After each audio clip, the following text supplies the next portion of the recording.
hello, Duelist and congrats on first. Hello, Twitch. Hello, YouTube. Hello, Crab Taker. Hello, Egg. Let's get Duel.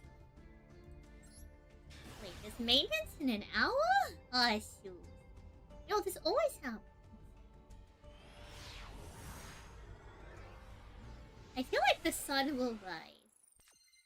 Like the sun will rise. A Yu-Gi-Oh streamer will never remember when they took place. It's like a rite of passage.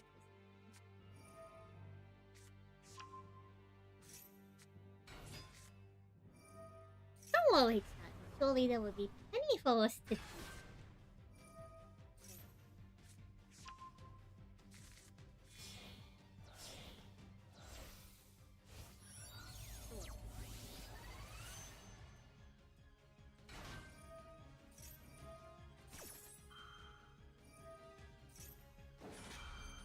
Hello, Lance. Welcome on.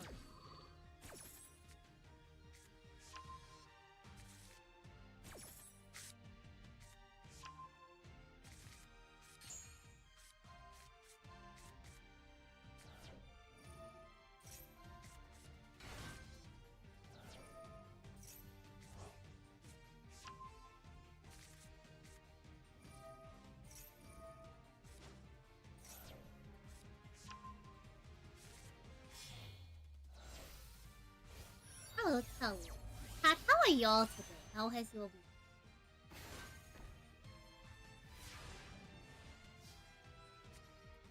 Y'all been having a good week.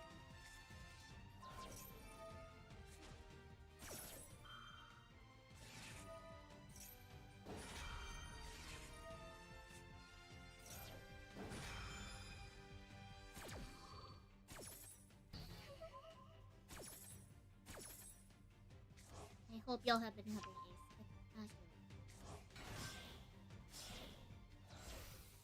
spectacular. You're so sad the weekend's over, you gotta travel for work tomorrow. I hope it's not too long of a commute. Is it at least somewhere local, or are you like going on a plane? And if that's too invasive of a question, you are allowed to decline to.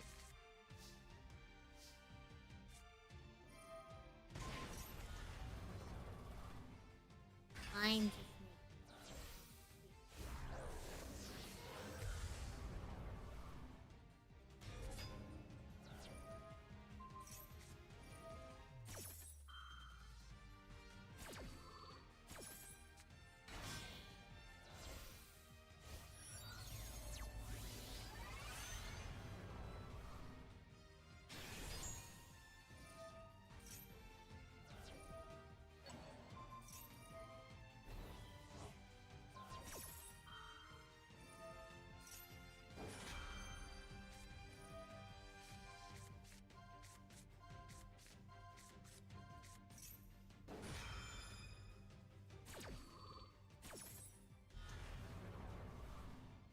in the middle, it's a long drive. Hang in there, hang in there. Maybe bring, like, something to keep you awake on the long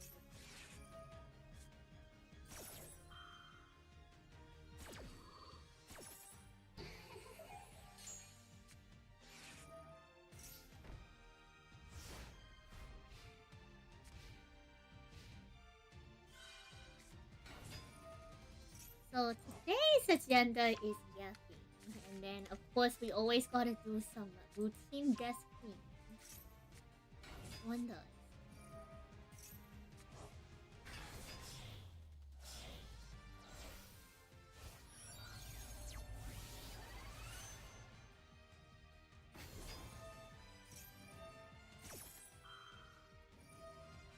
Routine desk cleaning.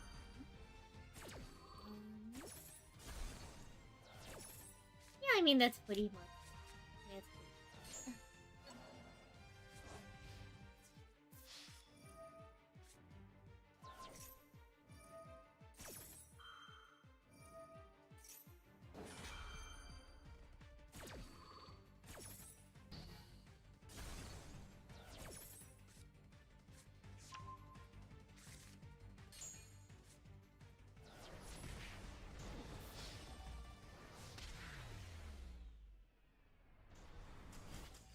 anyone do anything exciting this week?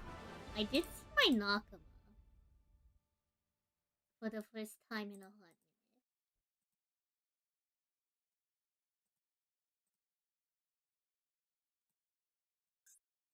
Went out to get some food and we caught up. Fully, the desk isn't that bad. Chat, the desk is always bad. The desk is always bad. Do not doubt that the desk is bad, because it will always be.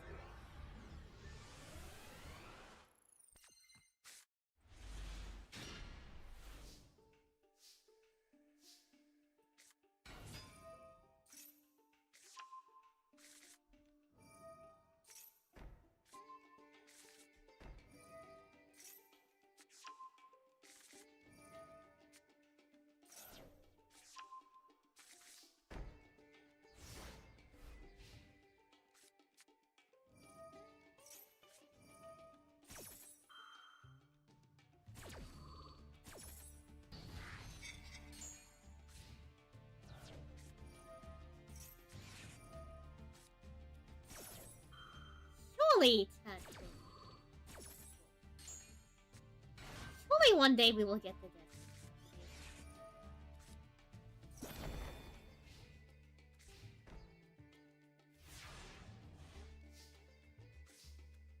It's also been a long time since we've like looked on, which is very unfortunate because I have been meaning to like try to practice and dedicate more thought. And we somehow just keep finding ourselves also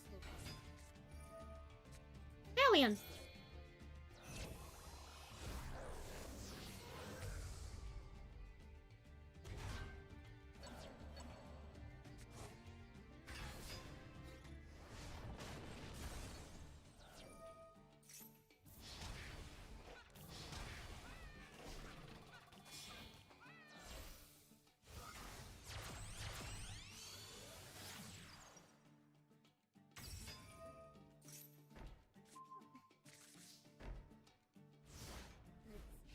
Today's Duel Live is Radiant Typhoon.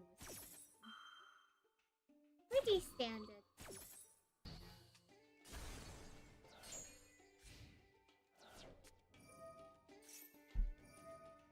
I don't think there's anything too profound happening today, but that's alright. I think some days it's alright to have a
That was Diamond D.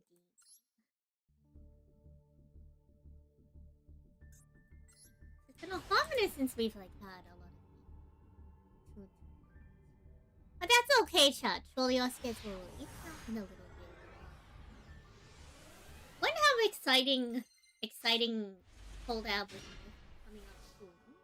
And 2 other surprise guests that y'all will find out about soon.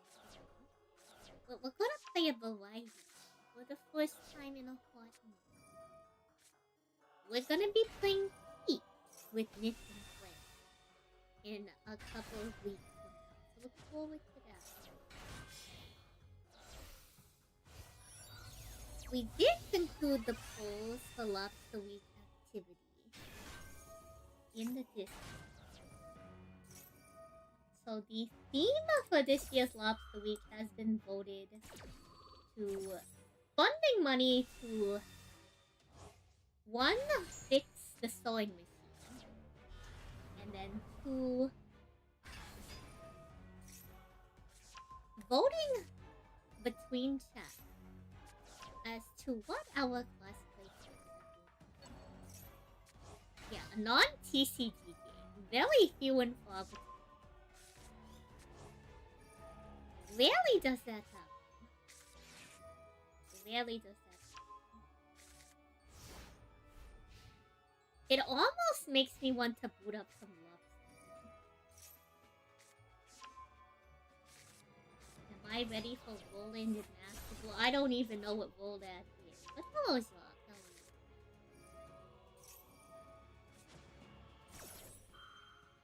you? I don't know if I'm emotionally prepared, but I'm sure I'll be fine. I'm sure we will. I appreciate y'all's interest in custom TCG sleeves. If we somehow make it past the cosplay goals, perhaps we can work on funding towards that. We can take funding from this year, and maybe if there's enough, try to start funding towards it next year. It could be like a long-term goal, you know. Like, raising that much money all at once is kind of a lot. But maybe if we can do 4 separate events and raise like $500.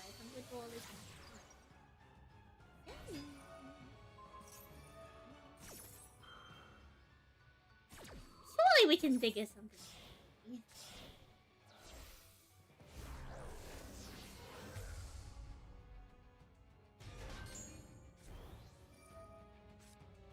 How was the body shop? The car was doing alright. We replaced the blade. Nothing too shabby.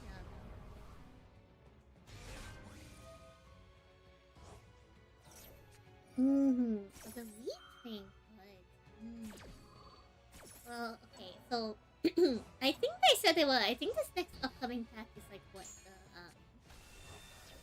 isn't it like the Pumpkin King support in the upcoming pack?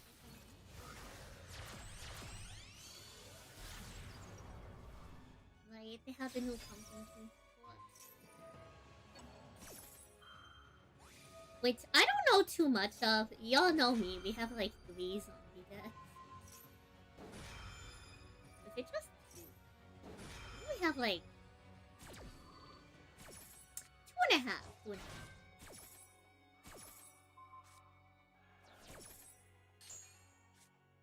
I don't know if any of them directly.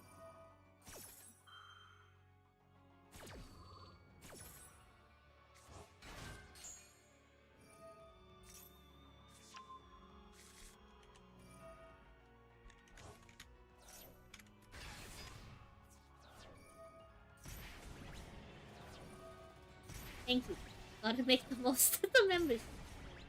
Oh, chat. Fun thing.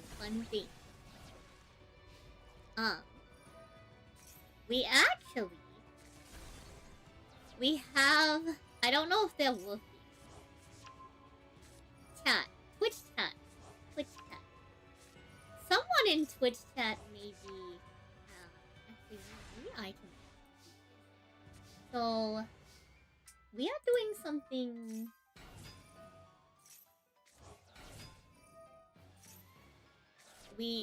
I tried to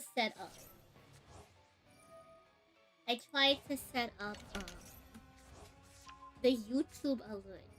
So I think... Yeah, let's test if this works by using the lore now. If I subscribe to Sam...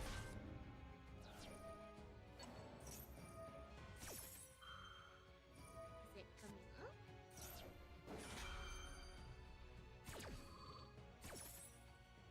Guess not. Oh no. Wait, I thought I set this up in stream. What? Is it a different widget? Oh, it might be a different widget. Okay. Pause.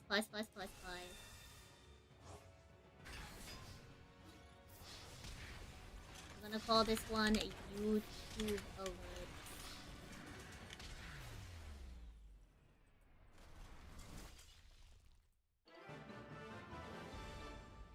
We're gonna go go put it in the same area that we put the Twitch alerts.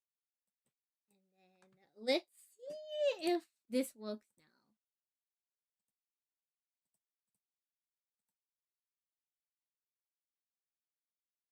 now. Surely.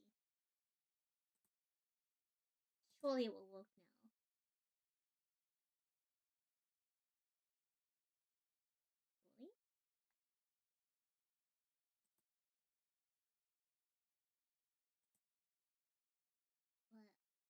Surely? What? Why isn't it working?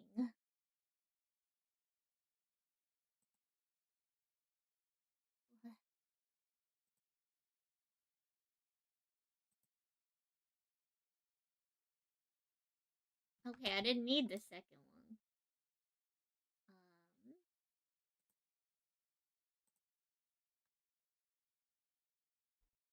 So then what's going on? Why isn't it coming through?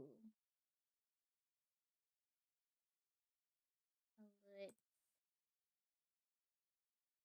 Is it enabled? Maybe I have to enable it. Pause. No, it says it's enabled. Huh. How strange.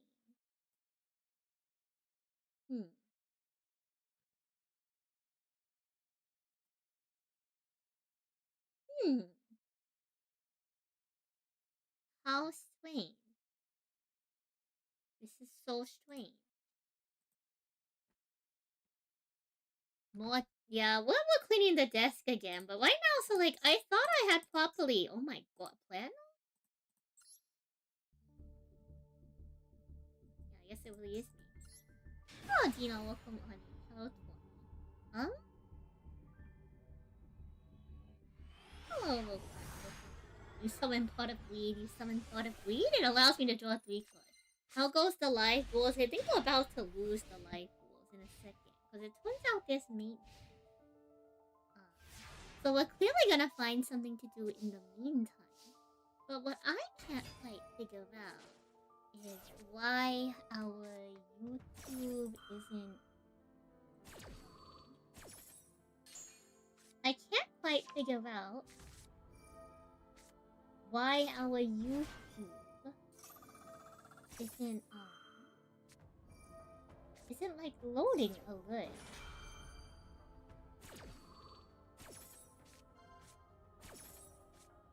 It should be enabled.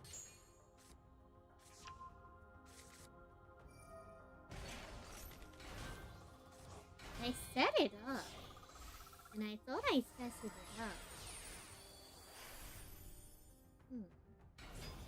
Wait.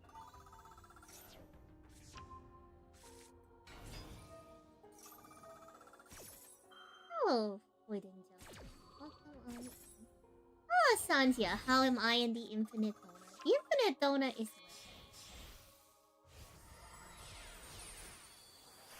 Yeah, no! Just go click the subscribe button. Surely it will work. Surely. Well, that's the thing, is the test is going through, but like... Is my YouTube, like, not properly integrated or something? Is that it, maybe?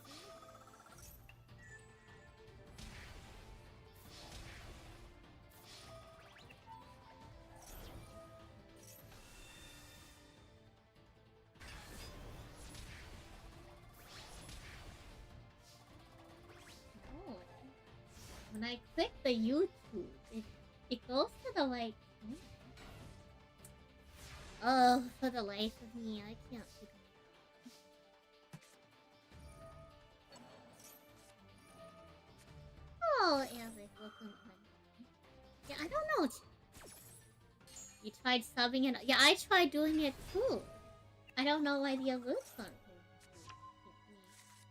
Pause chat, we're gonna take a detour to do some Streamlab, YouTube,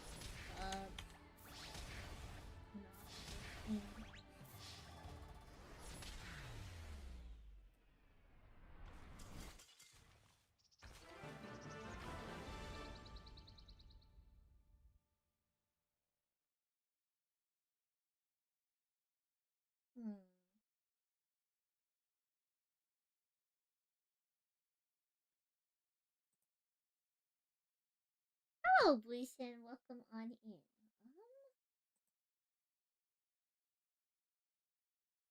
YouTube users who have their subscription set to Prime. Oh, interesting. YouTube subscribers who have their subscription set to private will not trigger an alert when they subscribe. So, also thank you for the bits. Hi, welcome on in. So what I'm gonna do is I'm gonna go into the settings. All that for set one pass and same hand trap. Hello, Mia Mike, welcome on in. Mia Mike, welcome on in. We're doing some troubleshooting and what's going on now? So as y'all know, we got monetized on YouTube, and I realized that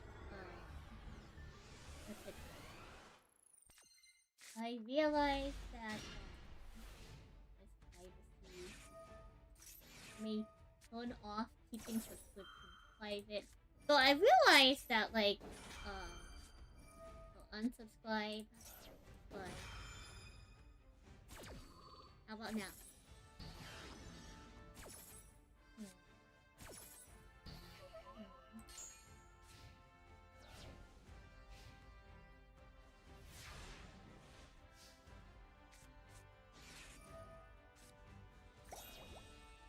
No, I turned that off and it's still not working. How weird.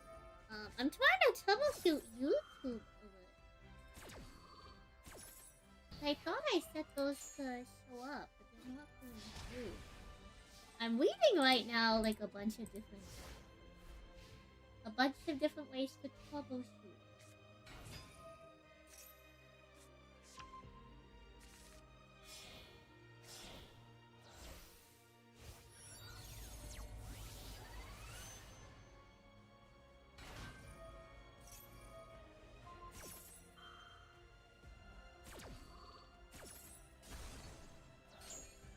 Let me let's try this again. Unsubscribe. Subscribe. Nothing is fucking on.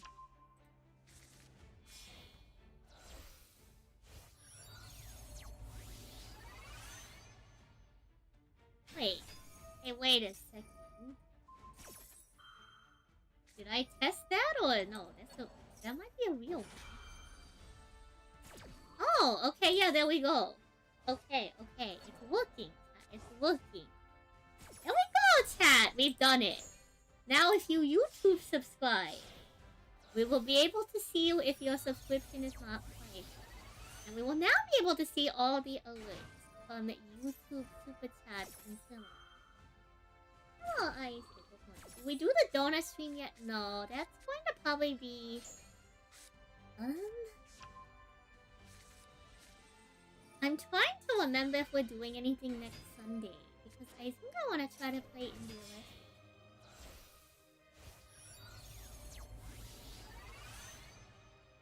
Yeah, we've done it.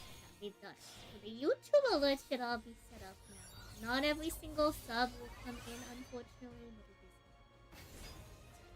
I appreciate y'all regardless. There's just unfortunately no way for the 8th. I do my intro when I get paid. Hopefully we'll get a raid.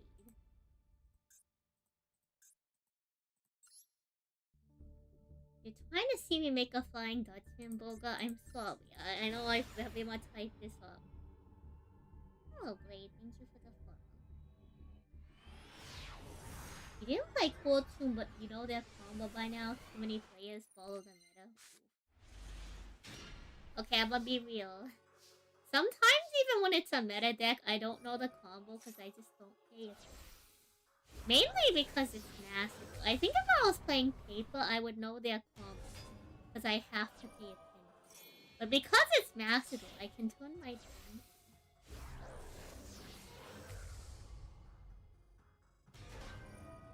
Welcome on in. We are yapping about Duel. I do some stuff like cleaning up. I suppose when we hit mate, I'm gonna have to find something else to do. So our choices are open called build an Alestro stack or maybe do up. We'll figure that out in like an hour or so. Whatever maybe. But ciao ciao.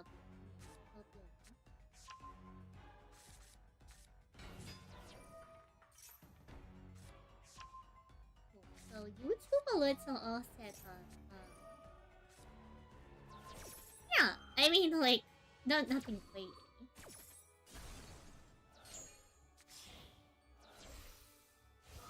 Gathering some cards.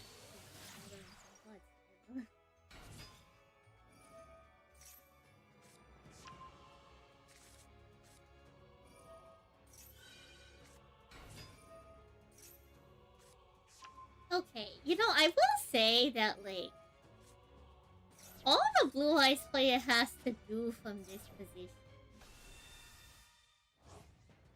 If they can clear board, they should be fine. If the branded player draws into, like, any intellect, I think the blue. Do I know branded? Not particularly. It's more like a... I'm not a big... I prefer try. Oh, you have 4 decks now and you can't believe you let it get out of control. Asia, what's the branded player's end board? I mean, it's just... They're just sitting on Sanctifier. Wait.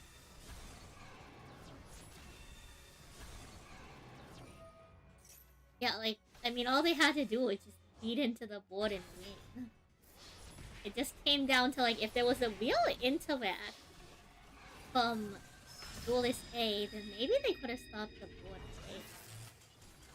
Blue Eyes has a pretty solid going second. Relatively speaking, you can't just switch half of the elements. Like, y'all saw the Jet Dragon get cycled, the Tyrant came down to clear board, like, really straightforward, very straightforward. Probably. I don't think it's anything, like, particularly, like, crazy. Like, it's a deck that can easily, like, fall to a lot of different class. Especially, like, Ghost Ogre. Ghost Ogre can, like, clear half the time. Yeah, I know not everyone runs yet. Oh my god.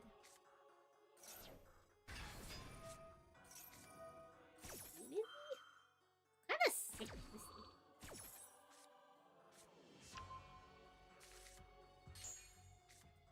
Enjoy the white wood.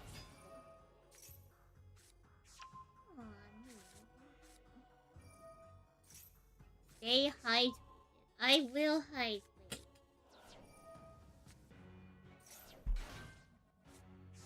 It's like that. See, we have YouTube alerts now. Just like Yu-Gi-Oh! What's my current favorite deck? My favorite Yu-Gi-Oh! Deck is Game. The decks I like to play on a day-to-day always just depends on my mood. If I'm feeling kind of lazy, I'll play Blend of the Tools. If it's an event tool, I usually like to play Abyss and sometimes we'll do a little bit of Sushi.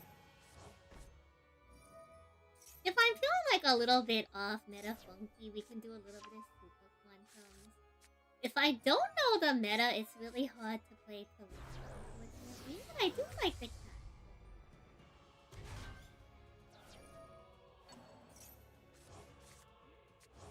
We still need to finish building that White Woods deck from the tournament. We do need to finish building the White Woods deck from the tournament. Just haven't been playing to grind enough down. Because the maps on that thing is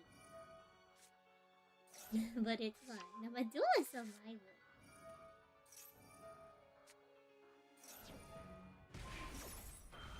I'm glad we have the original set.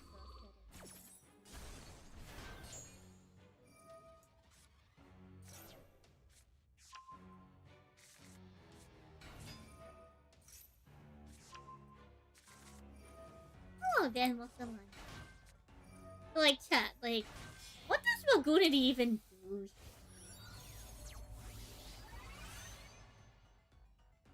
potentially in your best main interest to just go evenly into this board. Yeah, I feel like I would have gone evenly into this board. You know? Yeah, I played 40 different decks so far. Like, we're gonna bump up those numbers.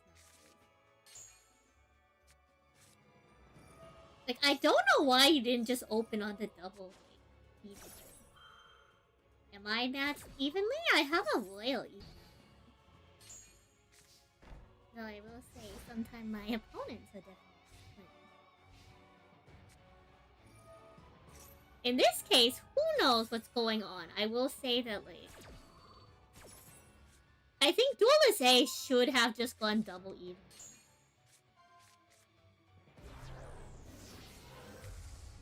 Yeah.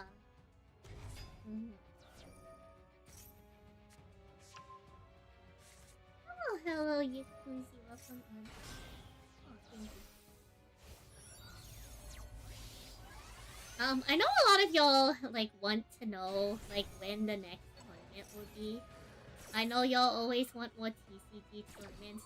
I think the reality is, like, part of me, like, is running out of, like, good pricing to give out. Like, I try to make it something unique and interesting. Oh.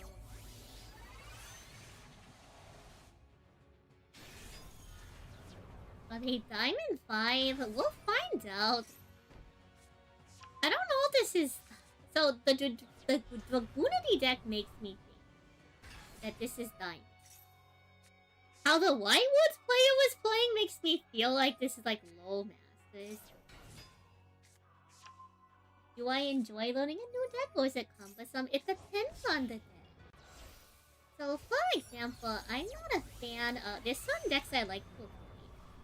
Because I don't like doing too much combo. So, like, for example... I know how to do the entire 2023 Rika Sun album. I know how to, like, link line do Salad and, like, Incest and all that stuff. The thing is that, like, to me, the reason why you don't see me play Marine Cess or Salad a lot is because the link time is always the same. Now, by virtue of, like, Math Mech has a couple options, I would probably maybe even potentially be more privy to trying to do the Math Mech stuff over those two. It's just ultimately you're always building the same board, but to get there it just takes so long, especially in the Marine Cess combo. Like, you do have to link climb and then make sure that you set up your half-roll proper, because then you might get interacted with. You have to make sure you establish the crystal horn. Like, don't get me wrong, it's like a cute deck. It's a cute concept of like a design. Yeah, it takes you like so long just to set up like 2 interactions. It takes you so long just to set up 2 interactions. So like, I don't know, it gets a little boring. So that's why I prefer playing like stuff that has a little bit more like reviews.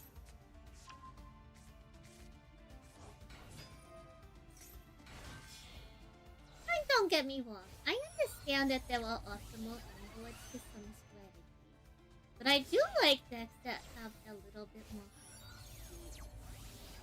I think unironically I do like disassembling decks, which is why I like Abyss Act. Down the pavement for Cap Regal. You want my Cap Regal?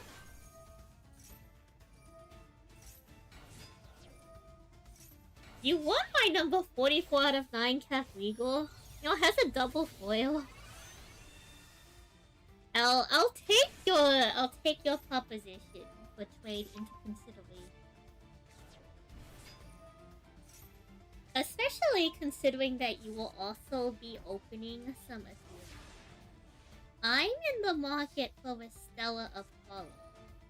So we could definitely do Cap Regal for Apollo plus maybe a couple stuff to make up the difference. But the Apollo is worth moving.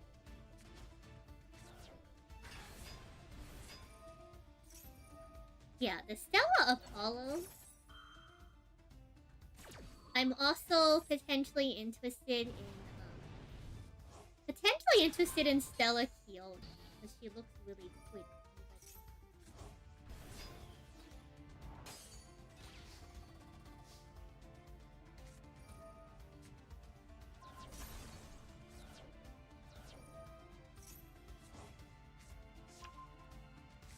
So those are two of the divines that we'll keep an eye out. We'll keep an eye out. I could be easily convinced to do some trade between Caprigo and who knows? Maybe I'll pull something new. You think I can be a Yu-Gi-Oh judge? I'd like to say that I probably have the capacity. I will say that... Oh, okay, this is Diamond King. I think I have the capacity. I have no doubt in my ability to properly judge TCG. However, I think I lack the proper motivation to learn how to be a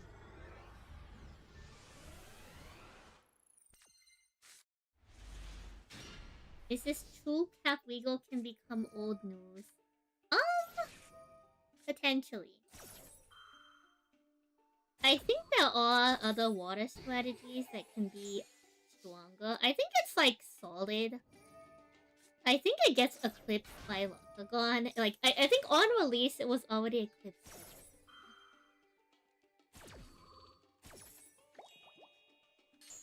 However, it has like a pretty interesting use case for Aphrodite. Because the champion of Aphrodite Caprico allows you to take an action by revealing another Caprico. And I feel like that's like a pretty unique interaction. It's a once per turn basically just pop a set battle if you have a Caprico. And it's flexible because you can also just extend one instead of having that.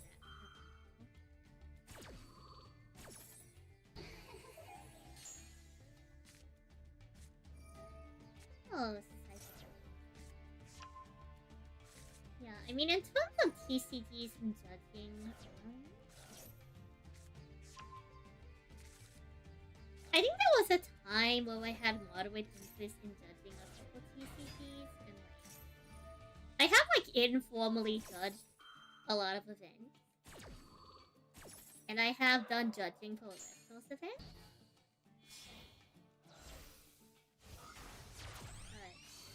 I honestly prefer to be a player. I don't mind being like a host for events, don't get me wrong. But that's a little bit different than being a judge.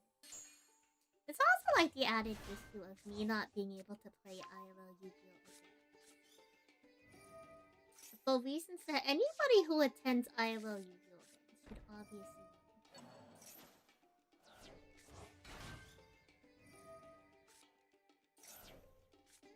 What's one thing I like about real life Duel over digital?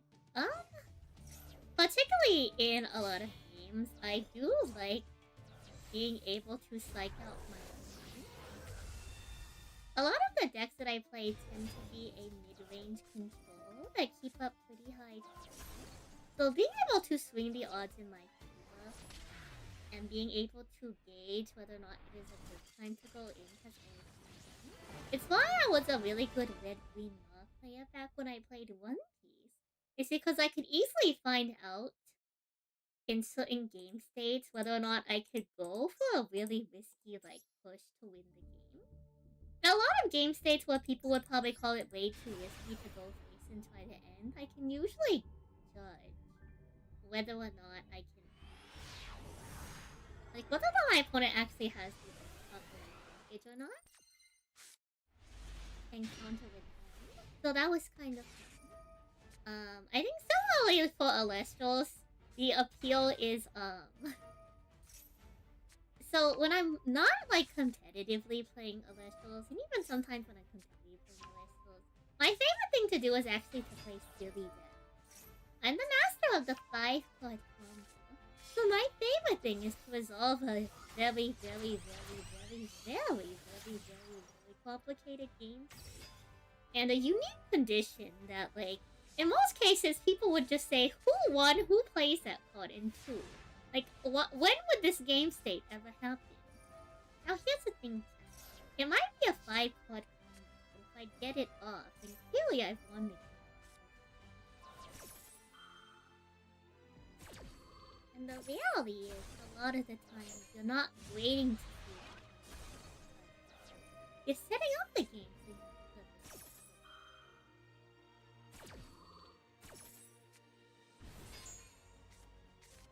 Oh, in your line of sight as to whether or not you want it or not, understood.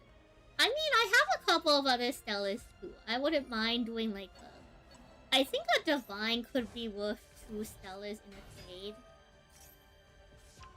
I have a couple of other cards that could be going. I just like resolving a silly, funny problem and having people really question their life.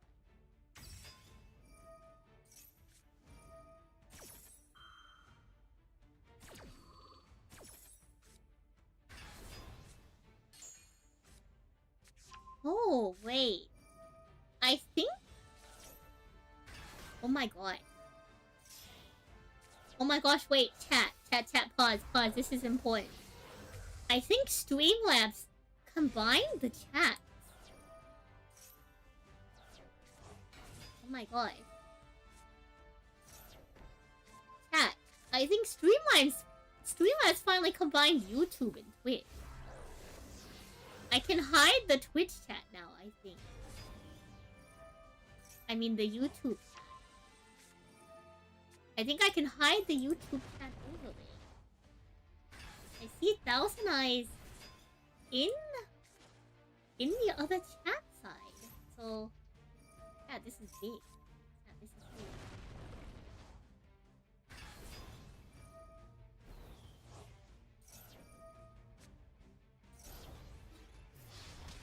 I don't think you understand. I don't think you understand what this means.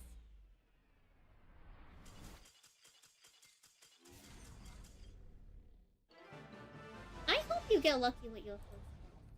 Who knows, Kira? Maybe the first serial card you pull yourself is even one of the Fox Toppers.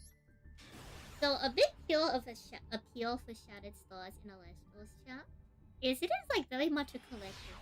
So it comes with a lot of art, functional reasons, a lot of really cool art, a lot of higher rarity cards. But it's also like really cool for people who like to collect Stellas. Because usually it has like a higher chance to hit Stellas. Because if you think about it, if there's like hypothetically like 99 copies of a Stella, right? They're not printing as many like ACK, which is a standard cast, as they are printing Sunstrike.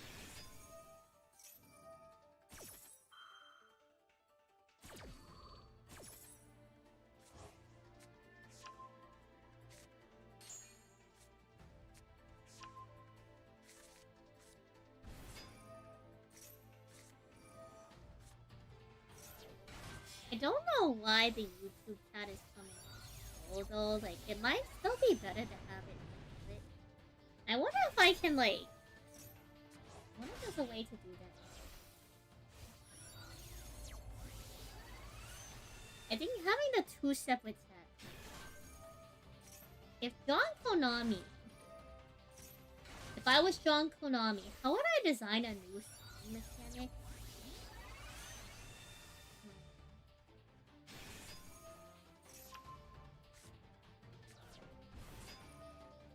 I don't know.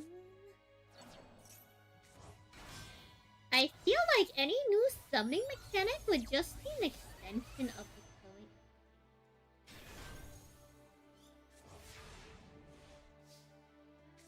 Like, I could see something like send a monster from your extra deck and a monster in your spell in battle to special summon a different monster in your extra deck. That's no different than like regular. I don't know if there's any new unique summoning mechanic that can't just functionally be like ritual spells, you know? Like, it would just honestly be, like, new ritual traps. I don't know if I can think of any neat or interesting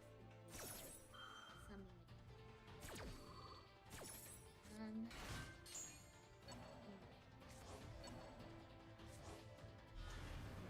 Like, the best I can maybe give you is, like, an archetype that, like, banishes itself from the extra deck with something. It like, gold socks itself for, like, 2 turns.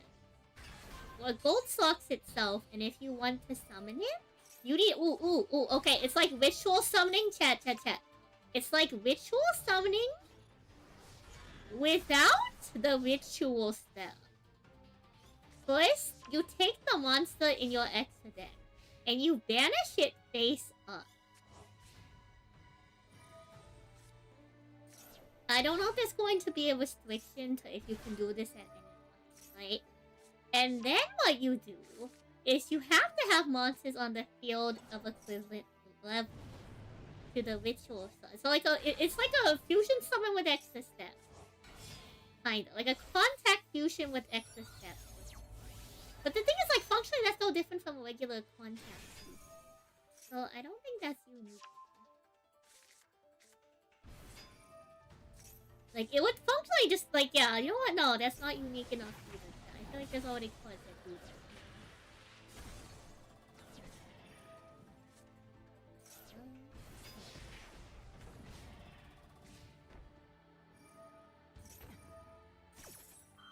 I don't know.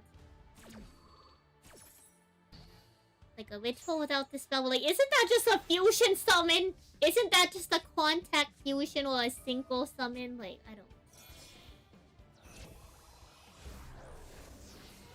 I think that's just like a contact fusion. Like, that's basically Cool Tune, right? Isn't that just basically Cool Tune? Or like anything... That's basically just Ultra, guys! It lets you link summon from the hand. Like, I don't know. I think they've... I think unless they, like, add a completely new zone or...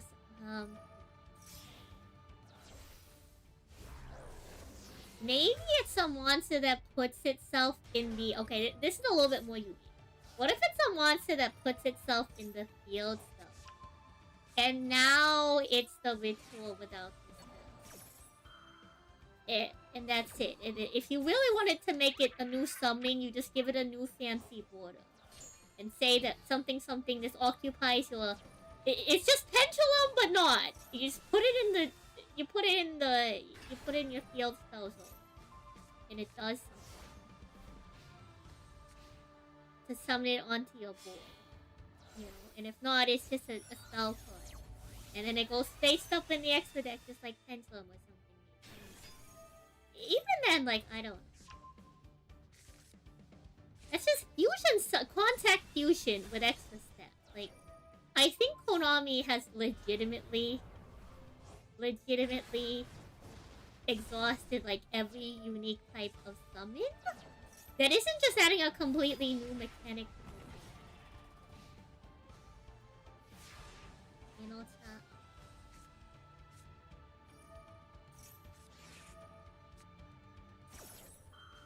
Okay, I don't know why there's so much delay between YouTube chat and... You can introduce this mechanic called a Spirit.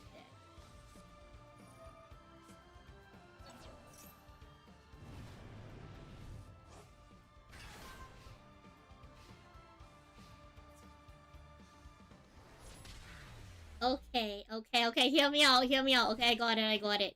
Chat. It's called an overfusion. It's called an overfusion. Okay.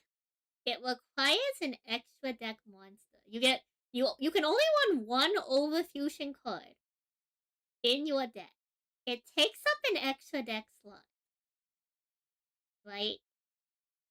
And then, if you want to go into the overfusion, you have to have the appropriate extra deck monster already on the field. Duel of all ages. Hell, be right? I know, right? It's just seen it once, you've seen it 1,000 times.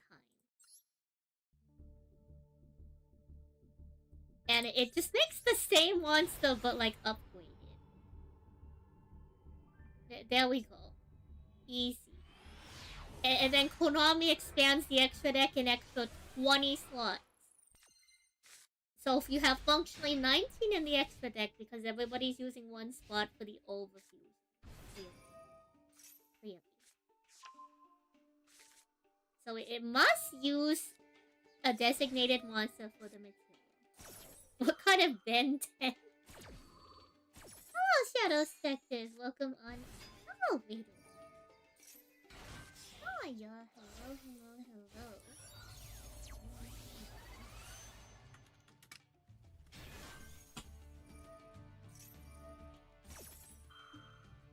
Welcome on in. The name's Samson Salia.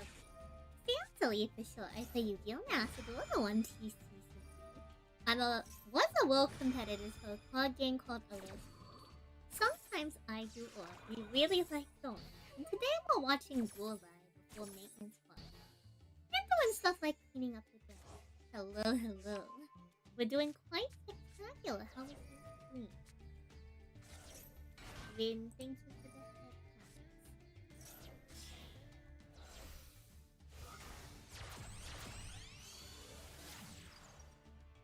Well, yeah, of course, that's the problem. Is that any, like, new mechanic... So what we were just discussing is YouTube chat asked if there was a way to, like... If I had to make a new summoning mechanic, what would it be? And the answer is, like, what is your definition of new?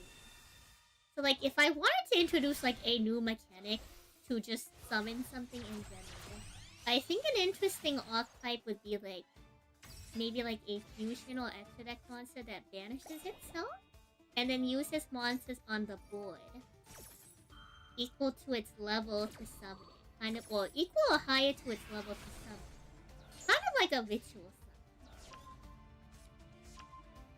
If we're talking about an actual new type of summon, right? I feel like the best Konami can do is, like, implement, like, a new extra deck archetype monster. So I would call it, like, an overfusion. And it would be like, let's say you really like Sky Striker Ace Wake, you know? So they have Sky Striker Ace Zero. It requires a specific extra deck monster. It can be any type of extra deck monster, but each overfusion requires one.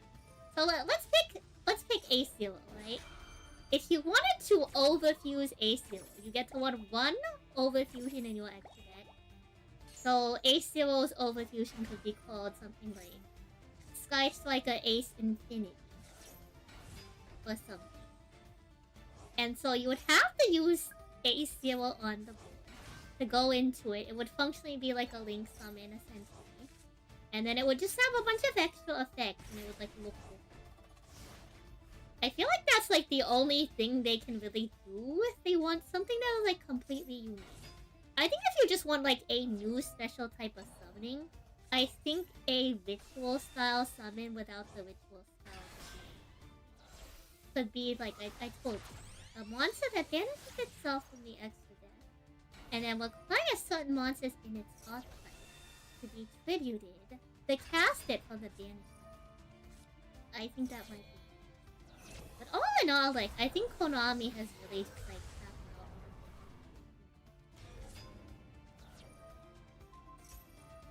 also, hello, hello. Welcome on in, Vader. Thank you for the raid, Amy. Unfortunately, we're about to head into it. Hello, hello. Welcome on in. If y'all don't know me, the name's Samson Salia. Samson for short. I play Yu-Gi-Oh! Master the one TCC. I was a world competitor for a card game called Alert. I'm not too shabby at some other games. Sometimes I do. Welcome on in. Today we're doing a little bit of Duel Live while yapping. Cleaning up the desk here and doing some stuff. Nothing too crazy. Our current topic of discussion is if, hypothetically, Konami were to implement a new type of summoning, what would it be? And my answer varies on what your definition of a new type of summoning is. Because there's a lot of new, like, ways to summon existing monster types. Example, like, you know, Snake Eyes Doom Dragon uses, like, monsters in your spell in trap zone. That was pretty unique and interesting when it came out. Full Tune can use 2 tuners to single from field or hand. That's pretty interesting. But even then, that already kind of existed. Like, if you look at Altageist, there was already Link summoning from the hand. So it really depends on what your definition of unique summoning type is. The only other thing I can think of is a unique monster type that maybe gets put into your field spell zone that functions like pendulums, but not. Where, like, it has a field spell effect, but you can also summon it to the board somehow. So I think that's the only other unique type of, like, monster that they could potentially add that isn't something intense like an overfusion. I don't even know if, like... It's like there's already monsters that are summoned off of clouds. It's not like you need to make more rituals.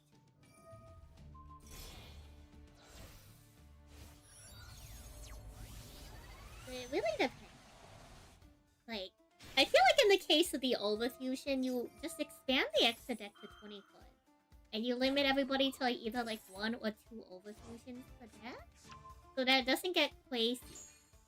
And then it kind of puts you in an interesting situation where, like, archetypal decks are potentially played. You know, like, decks that can consistently make value out of the overfusion could be kind of good.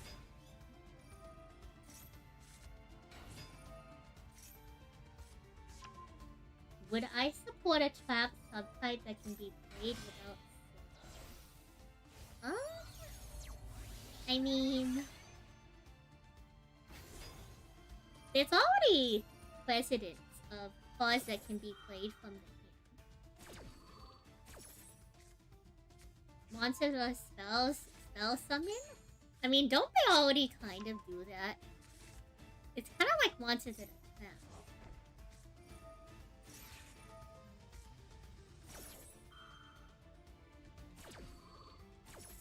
So, like, example, like, there's a handful of spell and trap cards that let you play it. Well, trap cards and quick play stuff. So, well, trap. Well, you play it from the hand, like, if you meet certain conditions. So it's not impossible to just make a whole archetype that says this can be played from the hand if you have, like, you know, like, X monster. So, like, this can be played from the hand, but insert some other card. Could be something like, this card can be played from the hand if you control no other cards, or like, this card can be played from the hand if you also discard an insert archetype card, or control an insert archetype monster. That's how I feel like you would balance it out, or just like cards. So say they have a continuous spell that can switch to the trap card. So that it's like, as long as you control a, I don't know, like, a trapdoor. I know that sounds just like trapdoors, but let's just call them trapdoors or something.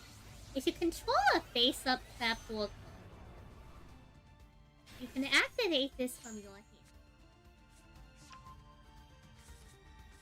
Or they could just have it written like, this can be activated from the hand. Like, I feel like that's pretty easy. Oh, fine. I don't think that is, like, a very unreasonable. I think that's very...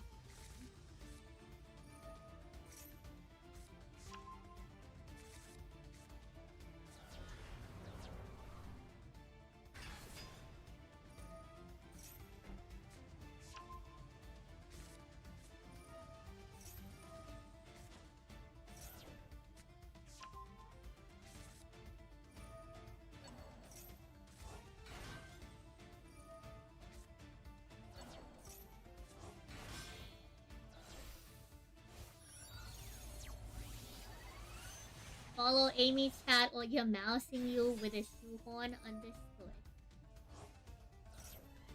Chat, do as Bushin said, clearly.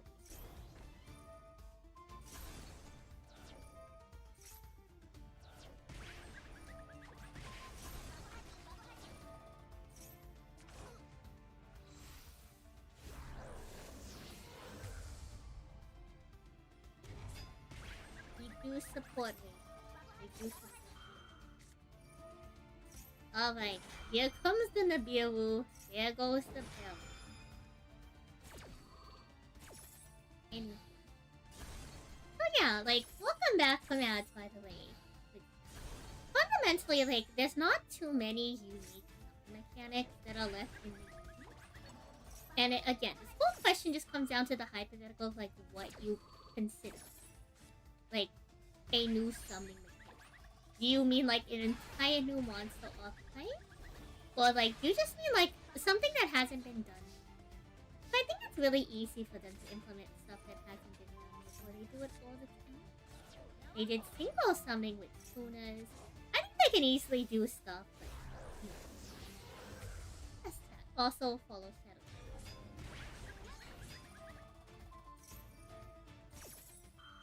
I think it's something they could easily implement. It shouldn't be too crazy.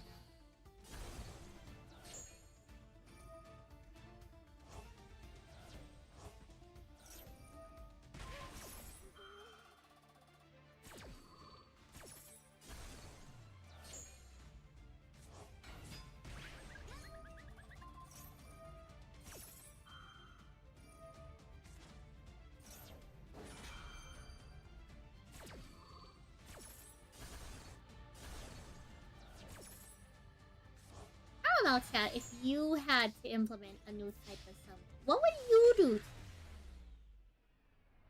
What is your unique and interesting summon?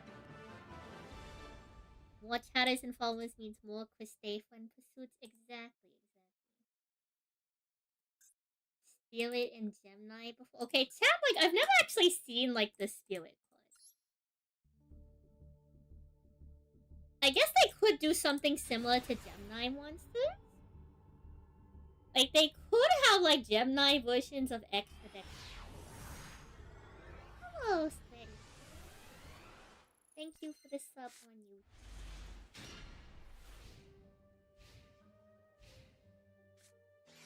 Dominus cards are making hand traps, actual trap cards. I mean, yeah, but there's a lot of stuff that have looked like that.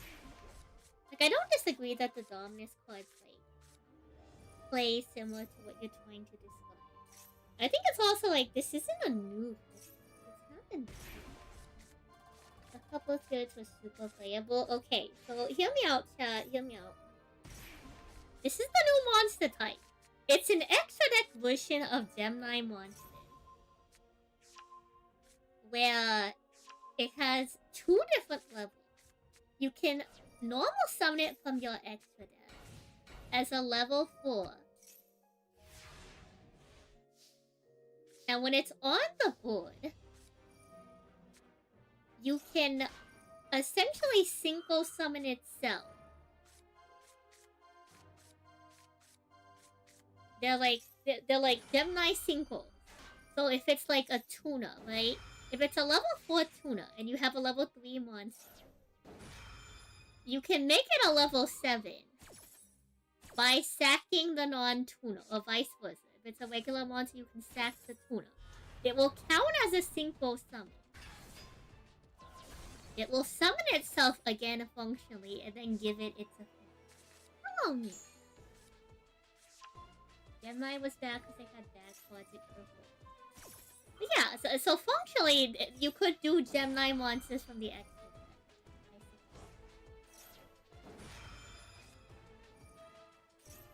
Vanilla monsters have a game mechanic buff. You need them as a trade-off for having no effect.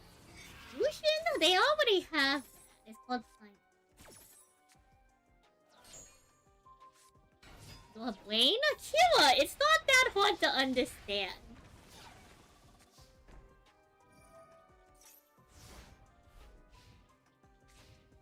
They should do a catch-all weird specific summoning condition extra deck type. Okay, well I told you, it's the monster you put in the field spell zone. That looks like a weird pendulum. So you can place it in the field spell zone.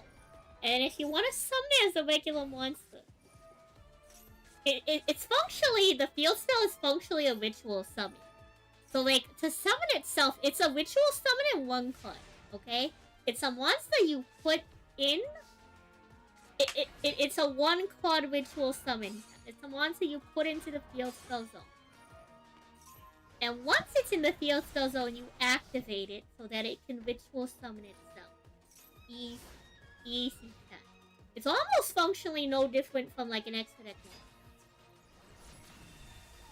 Like, there's plenty of cards that just summon itself anywho. So it's easy. It's easy. We have these things called scale.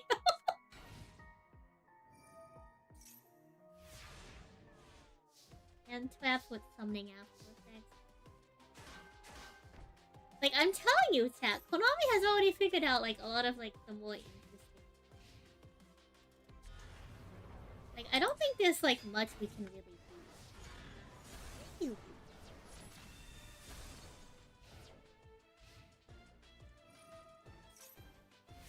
But fundamentally, I really don't think there's much else to do, you know?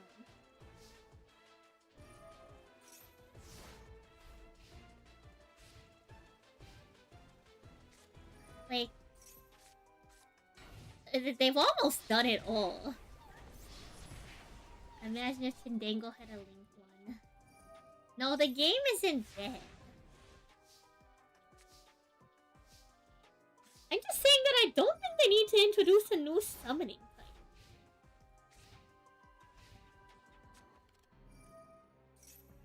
But I'm drawing Konami for a day. Okay, right. I forgot. The whole premise of this question is I'm in charge of Konami for the day. And they have tasked me with making a new summoning type as president. So as presidente of our company, guess I'll turn your channel to the next big thing. Duel's not dead, okay. They have Genesis format.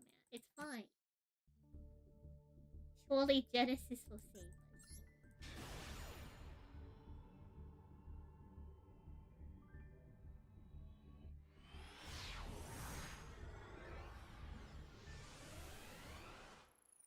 Win? That's just XZ summoning.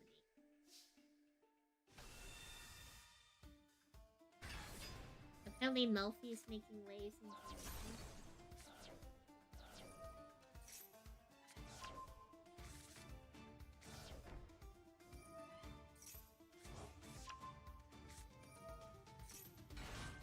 like, I'm telling you. The only other thing they can do is they can just slap a fancy border onto a new type of monster and then give it existing, like, conditions. Like, you could be like, oh, you must, it's the new archetype, you must mill to summon this monster. But functionally, like, that's no different than a regular summon. You just gave it a fancy border. Which is why I'm trying to think of, like, a legitimately new, you know. Because, like, you can summon anything with the Papa class in this game. But it's just like, you know, a level up type extra deck monster. Like, I don't know if that's even unique. Like, I posed to y'all the overview, which, like, functionally isn't much different than, like, just a rank up. It's just like, here, you have the Sky Striker Ace 0. To go into the Sky Striker Ace Infinity, you essentially tribute it to summon the Ace Infinity from the exile. Yeah, that's basically what I was posing. Like, it would just... I feel like the way that you balance it would try to make it unique is you limit it to only, like, one overview. 7 more. Oh, melted. As John Konami, I can unban any one card. What are you free? Chaos Ruler, next question.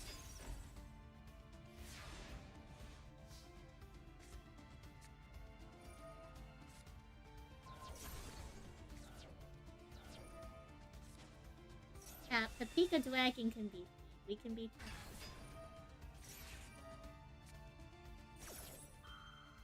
You would unban Pot of Greed? For the comedy?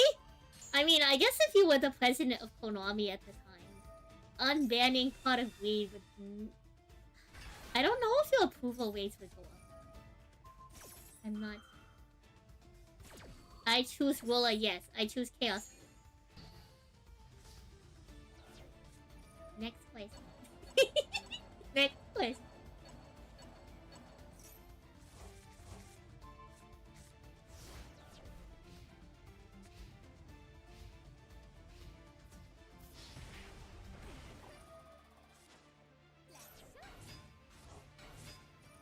We can be trusted.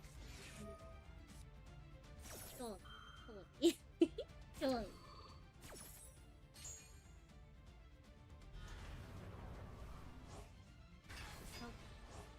You know, chat, it's been a while since we set like a follower or something.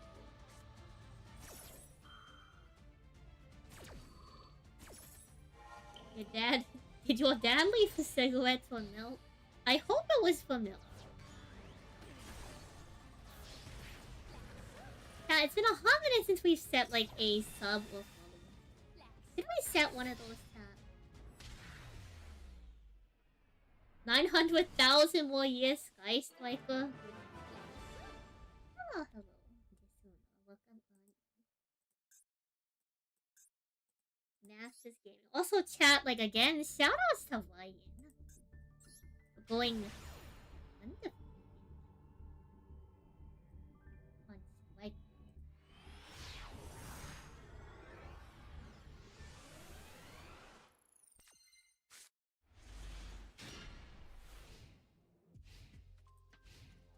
So, the goal is next weekend I go to get the donuts. Looking like Sunday because I want to participate in the Illustrious tournament. So I'm hoping to participate in the Illustrious tournament. We will see if my schedule allows. So I could go in from control deck to combo OTK deck is so annoying. It depends on the version for sure. I mean, fundamentally, it was a really good pick for the Korea. Because like I said before, Fortune does kind of have an issue playing into board weight. Sky Striker is no stranger to going second. And has decent setup going first now too under Ace Field. So, no surprise that it was able to keep up. It's a deck that rewards skill expression and technical. Typical wave. Hello,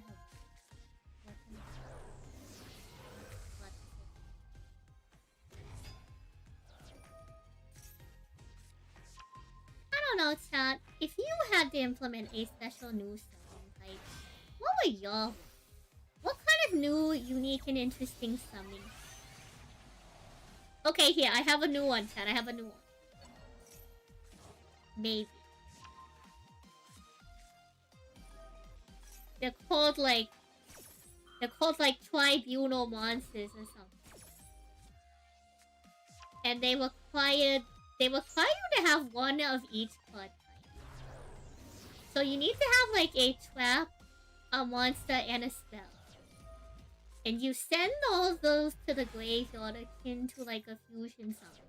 To summon it from the extra deck. It's just another fusion summon, chat. They're all just fusion summons. They're fundamentally all just fusion summons. There's nothing unique left, chat. There's nothing unique left. Ooh, okay, wait. Pause. They do that in Vanguard? Wait, no, I got an actually good one, chat. I have an actually good one. Hello, Penguin.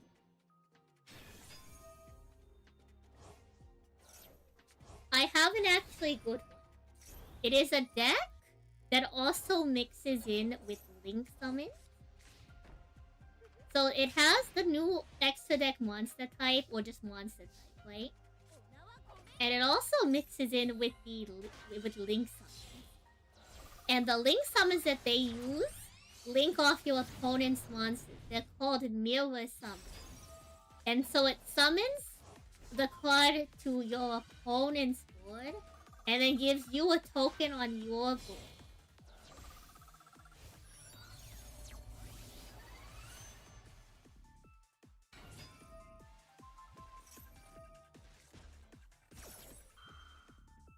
But like you can't normal summon them to your field. And then all of the monsters allow you to use your opponent's monsters as link materials. And then you do it on their turn because you're evil.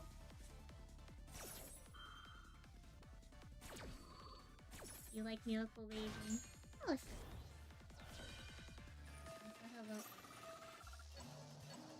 I mean, the board is definitely getting really... Oh my, is that...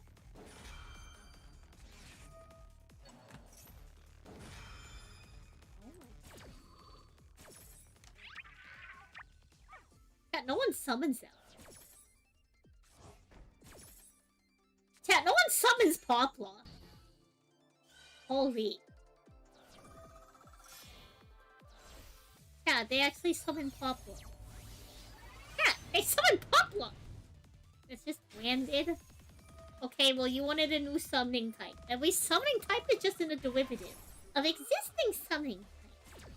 How else in Dark Age? We're currently discussing hypothetical summoning types if you were to create new summoning types. I'm trying to explain to chat that any new summoning type you try to implement already functionally exists in Yu-Gi-Oh! You're just calling it the same thing with...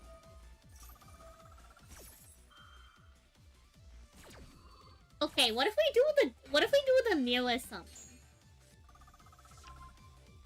But to make it interesting, it summons itself to your opponent's board, and then it puts a trap card or a spell card from your deck face up on their side of the field.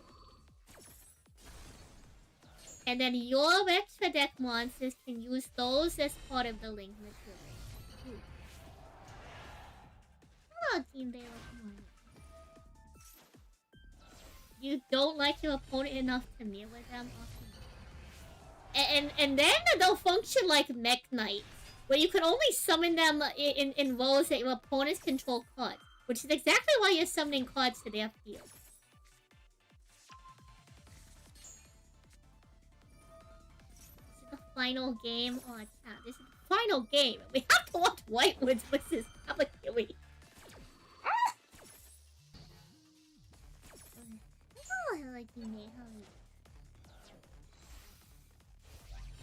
We're discussing hypothetically. Hypothetically, if you were put in charge of Konami for a day, what kind of new summoning mechanic would you implement? I also, what card would you undo? Oh. Dead game, finally goodness. Oh, welcome on.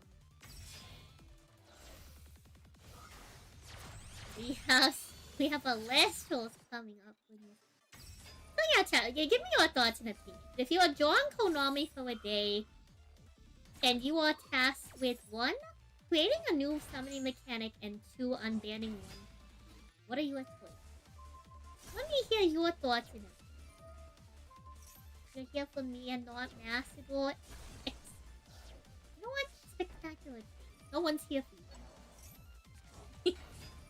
We should play Peak after this.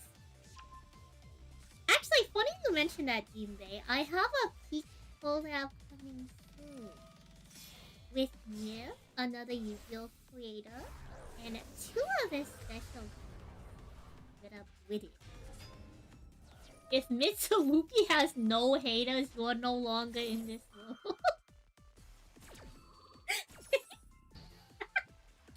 Real. Mitsurugi, yeah, and if you have any interesting thoughts on some unique... Yeah, this is a board of all time with the Lightwood. So they got the Thunder God. They were even using little pop. No one uses Synchro.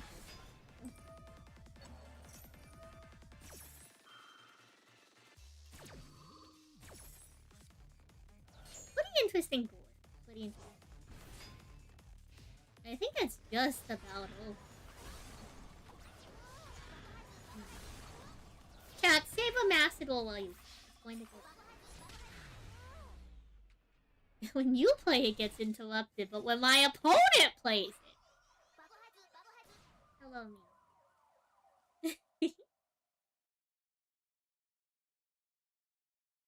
Sinkles are more generic, fusion links are more generic. Sinkles, yeah, like fundamentally, chat, all modern summons just build up upon themselves.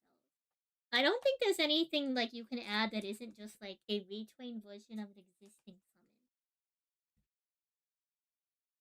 We are not playing Duel Links. You've been waiting for the maintenance screen? Real. Real. Now what? Well, I mean, we hang out, right? Surely.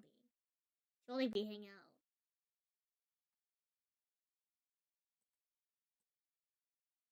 Oh, Sporsy and Sporkle will come on in. Okay. Let's see. Let's retitle the YouTube. No, you can't retitle YouTube. Let's retitle Twitch to maintenance waiting room. Okay, chat. I'm going to give y'all some choices. I'm gonna give y'all some choices. Chat, should we work on art? Should we build an Alestro's deck? Should we open some card packs? This is a lobster. I'm a drama channel? This is news to me.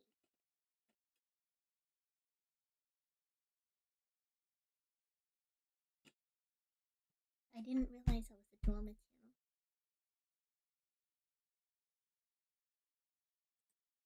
That's crazy. Calm down.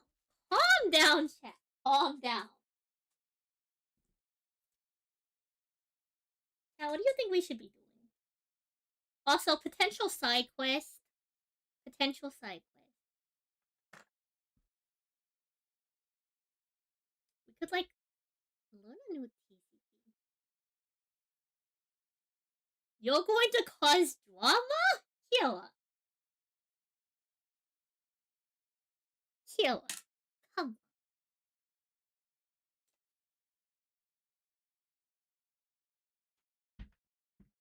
Tisk, tisk, tisk. When did y'all get so rowdy? When did y'all get so rowdy? We could go on a side quest.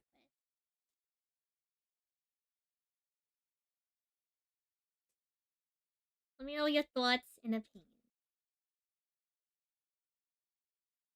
For once, I might just consider them.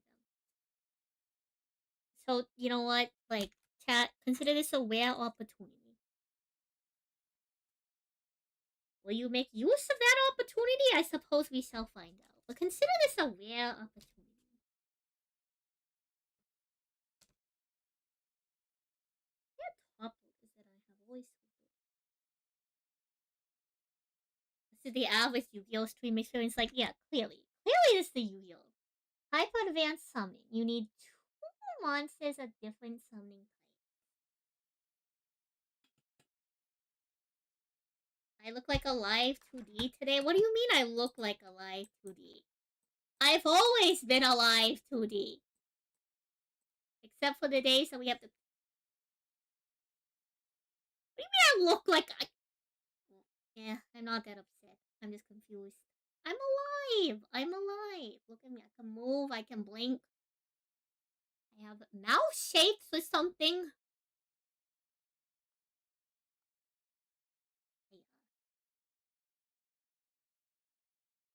Olive 2D. You know, that could be the side quest is enabling the colors for Swamp Silly. Potentially.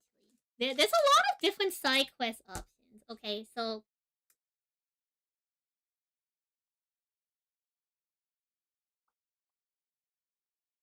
Anywho.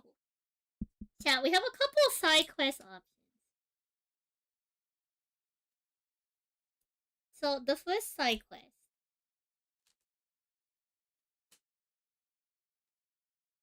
would be counting how many sundials. Yeah, what's the what do you mean? What's the starting bid?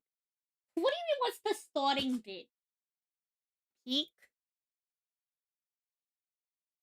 I don't know if we'd be doing peak. I'd be playing peak alone. I'd be playing peak alone. I'd be playing. Don't you like need? Don't you need multiple players to play that game? Oh, Solon, thank you for the follow.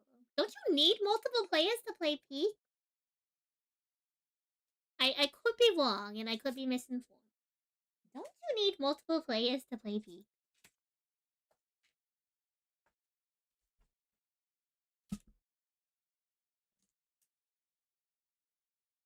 You can play, well, but I thought you needed multiple players to, like, traverse through different parts of the map. I thought that would be, like, part of the whole... Do we play Raft? Chat, do we play Raft? No. Surely not. Oh? Okay. Yeah, let me really quick. I guess one of the side quests is also on. However, yeah. Let us put a couple things together really quick in order to properly facilitate this. Most importantly, where is my cardigan? Yeah. Okay, pause.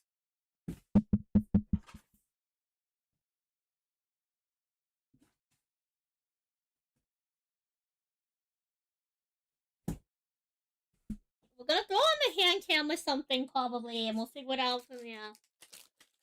So side quests include playing different video game. Doing what? Yapping. Building Alestros. Sorting cards. Opening card packs. Some people want to see Pete. OMG, you love Ray.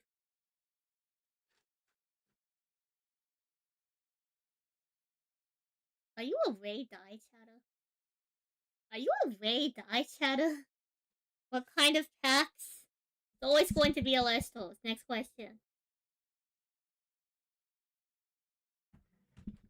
Okay, it's not always going to be Alestros, but I think in this case it would be Alestros.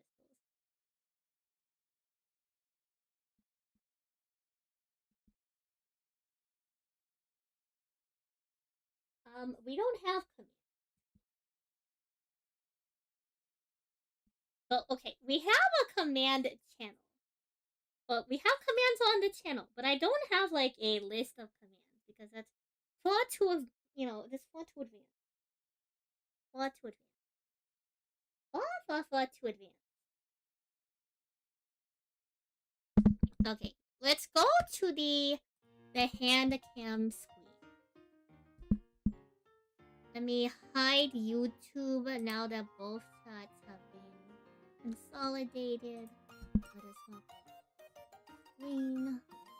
Big on the screen, but that's fine. It's fine! Okay, chat.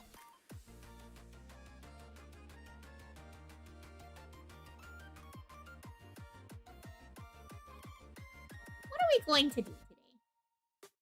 Now that Master was on at Mania, what are we going to do? Well, what piques our interest that is not specifically? We have that as an option.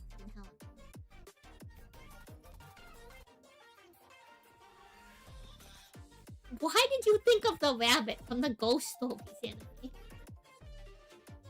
Why would you think of that? What made you think of that? Are we going to snack?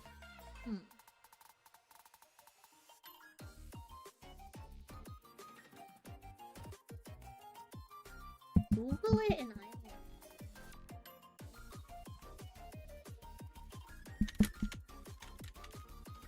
I mean, I've heard the voice acting thing. Oh, the pose.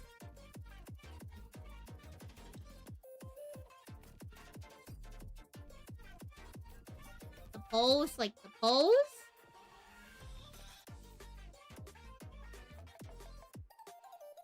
Pose.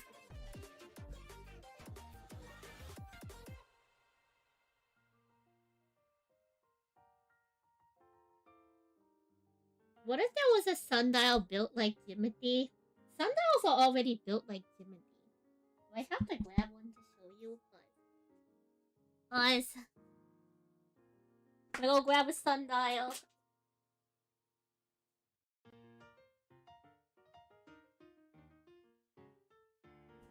Chat, sundial's already built like Jimothy.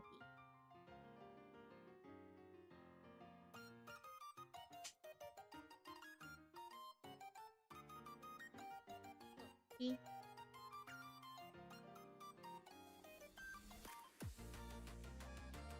Sundial's already built like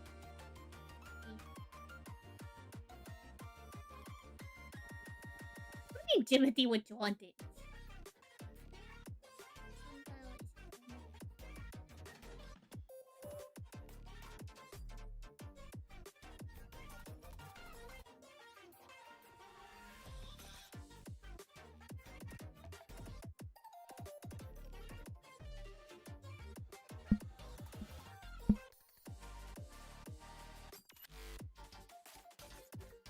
I'm not going to watch this.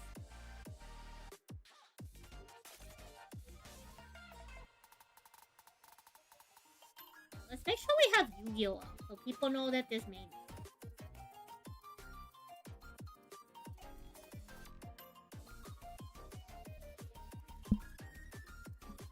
People gotta know that we're waiting for me.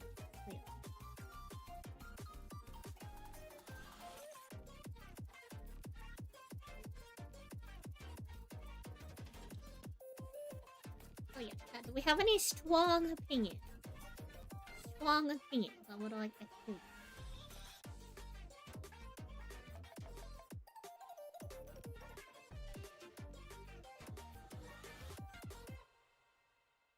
Strong opinions. Any strong opinions? I guess another option is we could finally like start doing things that are like important to the logistics of this team. You can no longer give opinions to Tobias. Well, you know, I'm opening the floor to other people. Open the floor to other people. Yeah.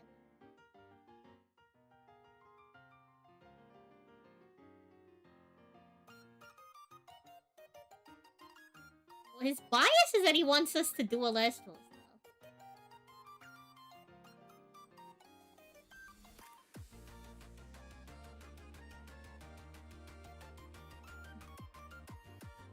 You're going to sleep, well, thank you for hanging out, Jason. League of Legends?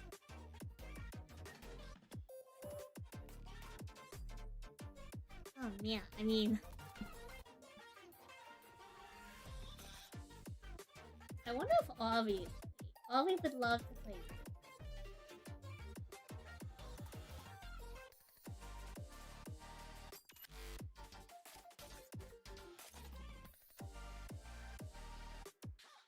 Avi would love. I don't think I want to be playing you.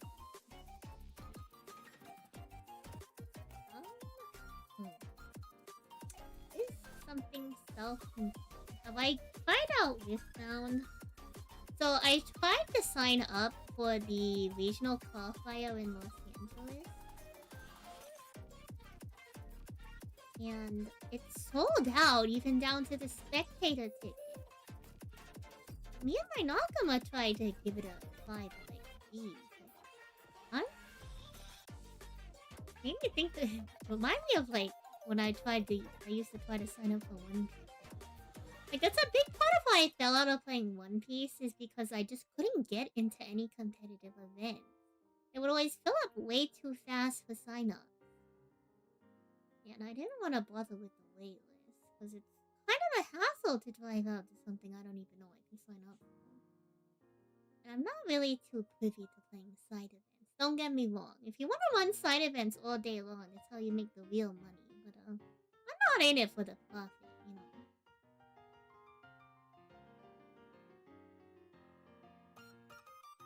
Maintenance? Yeah. Maintenance? Yeah. What would I... What do I want? I don't know. I think it's going to Yap until it decides what to do.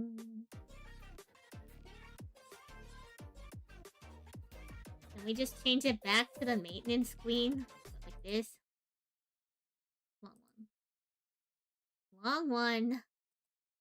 Why do you want just the maintenance screen? Why don't you like Sundial? Why don't you like Sundial?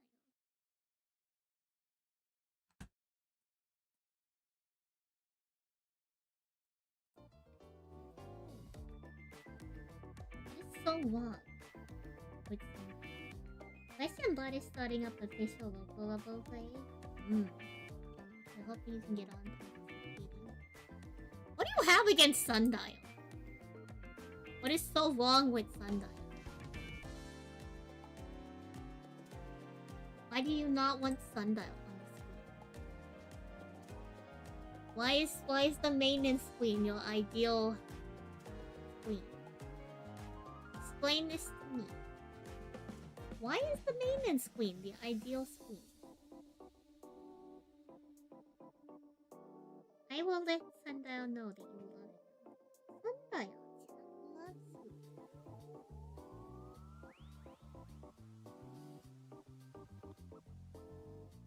What even is in the new pack? You're collecting for tunes? Isn't like Pumpkin King of Ghosts coming or something?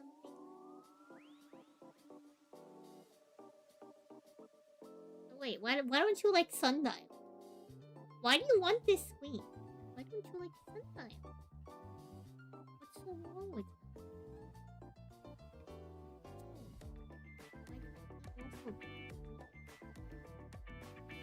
Your life hasn't been the same since Sundial ran away. He's still here and still.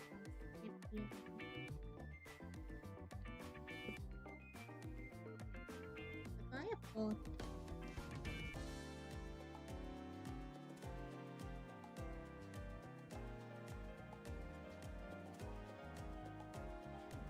Okay, you know what? I know what we're going to do. I know what we are going to do.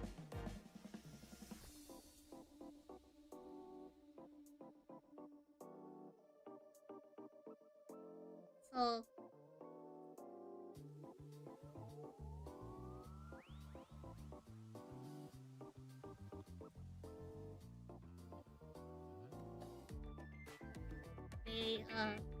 the crazy good. So what we're going to do, chat,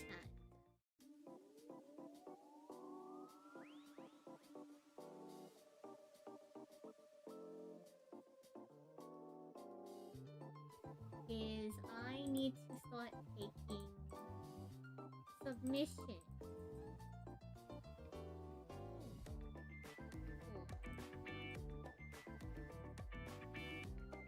I need to start taking submissions.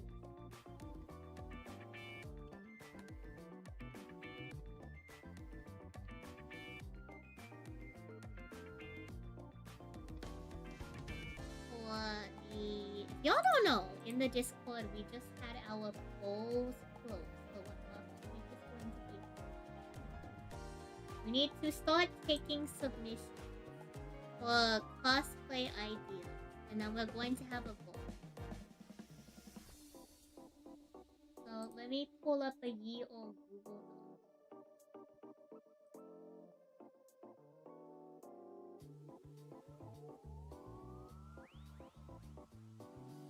You know what? Let me just make a Google form. Google Forms.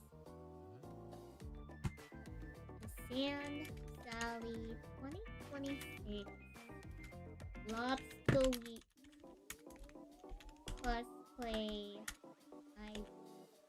cosplay poll ideas. submit your idea.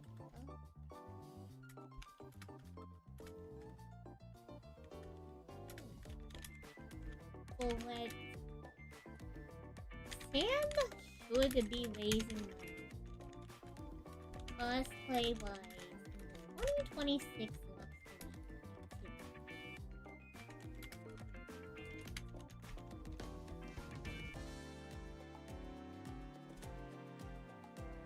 And we'll turn this into a short answer. That is name of cosplay.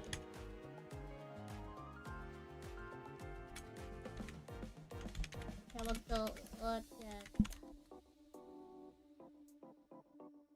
What IP does the cosplay come from?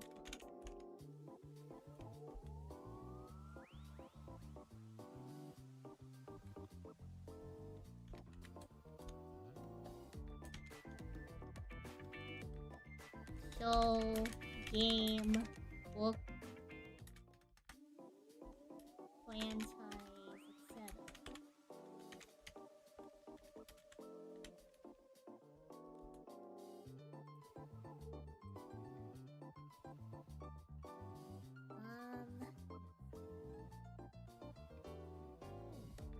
What answer do you have a specific reference?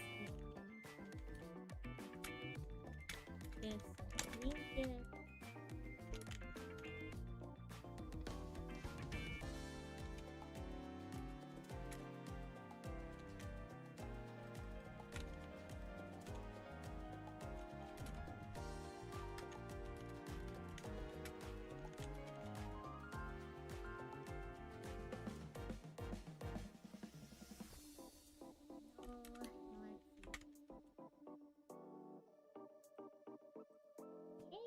And then let me publish this.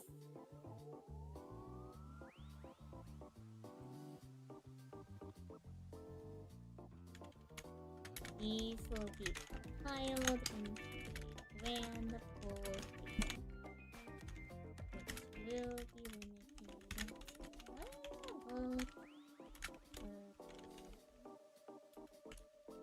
The exception. Okay, so chat, I wanted to get your opinion. Also, hello, voice. Hello, Oni. Chat, I'm gonna get your opinions, and I think that this is fair. Y'all are welcome to correct. Look, you're welcome to share your thoughts if you think this isn't fair.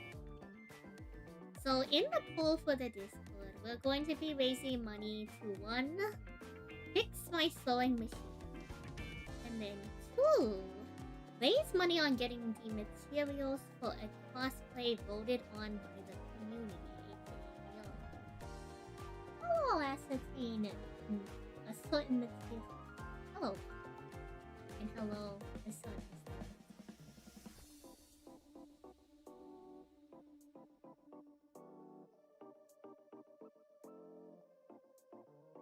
So anyways, you want to see if Toons will win.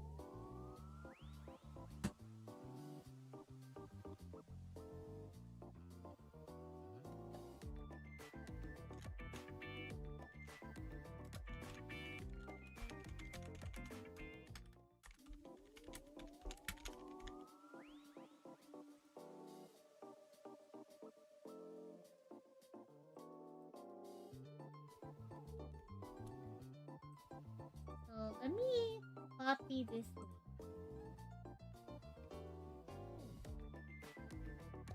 So I'm going to make the submissions for this anonymous. Thank you for the plus.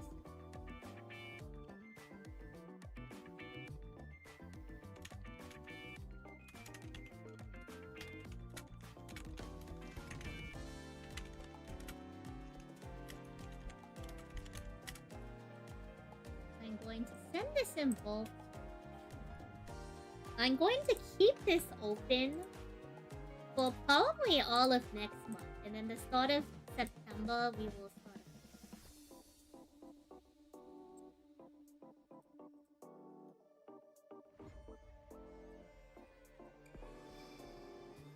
Alright, cool. Just double checking the mail. Follow me. So how this is going to look, and let me update the screen. How this is going to look.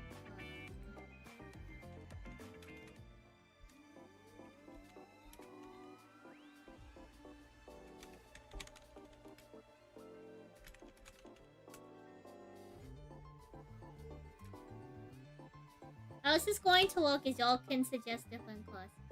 I know how to make cosplays. I can make them myself. We are going to vote on it. And then let me make another document.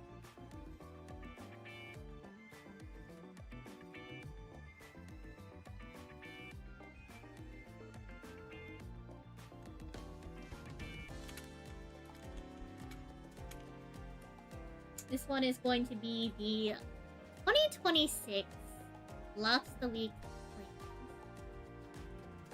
So let me make sure that the Dragon Nails thing is on.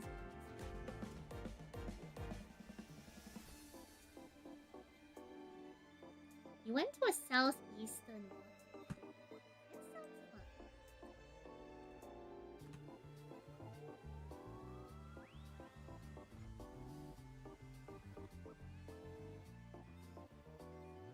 Amazing.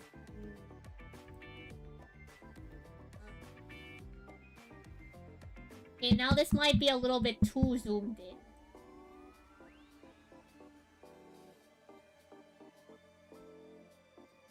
Oh, hello, welcome on in Vegas.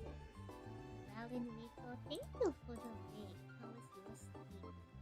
Rico raid, Rico raid. You picked me at random.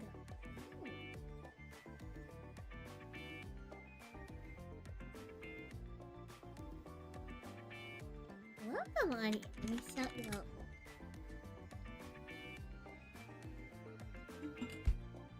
My name's Sampon Salyabi.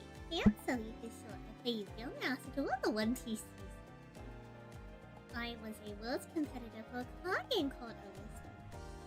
Sometimes I do art, and today I am taking cosplay idea suggestions.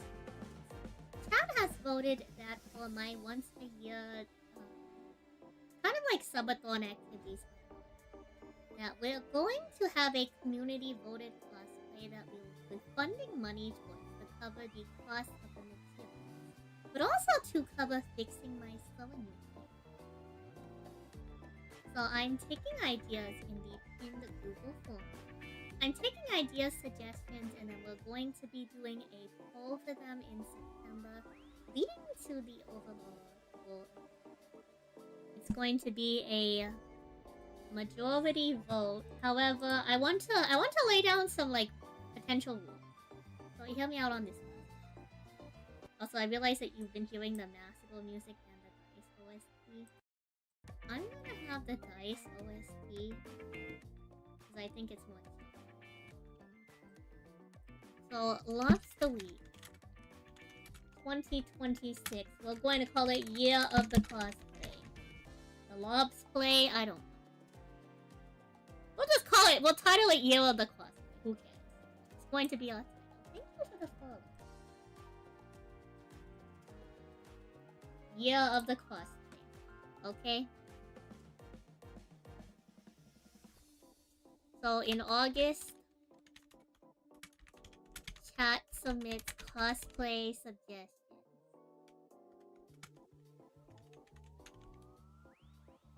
September? We'll do August through like mid-September.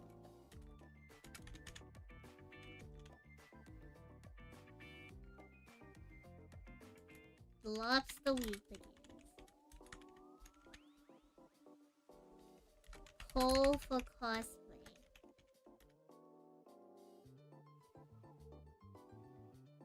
Thank you again for the raid. Hope you have a good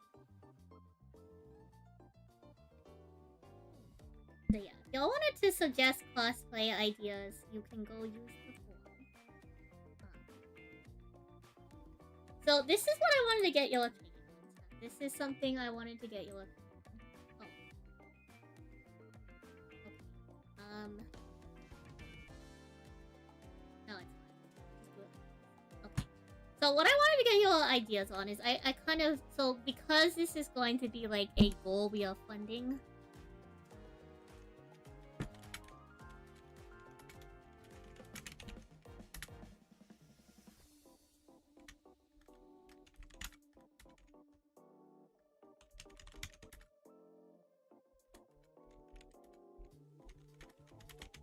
So if I'm fixing the sewing machine, right?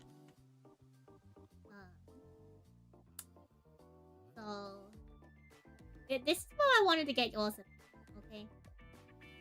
I think that everyone gets one vote, right?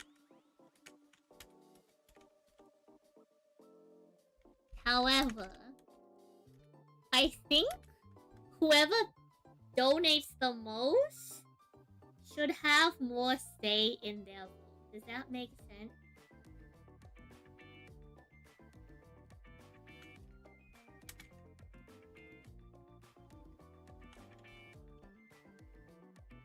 You want me to cosplay lobsters?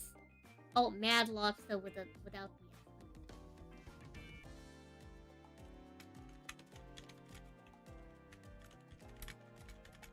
So, chat, we have to decide on, like, what is fair. I want it to be, like, a majority vote. So, like, I feel like chat overall should have, like, a certain percentage. Like, chat has a base percentage that every single chat vote, you know?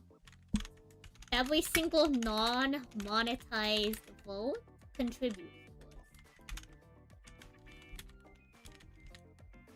But we have to decide on what the monetized vote is like, you know.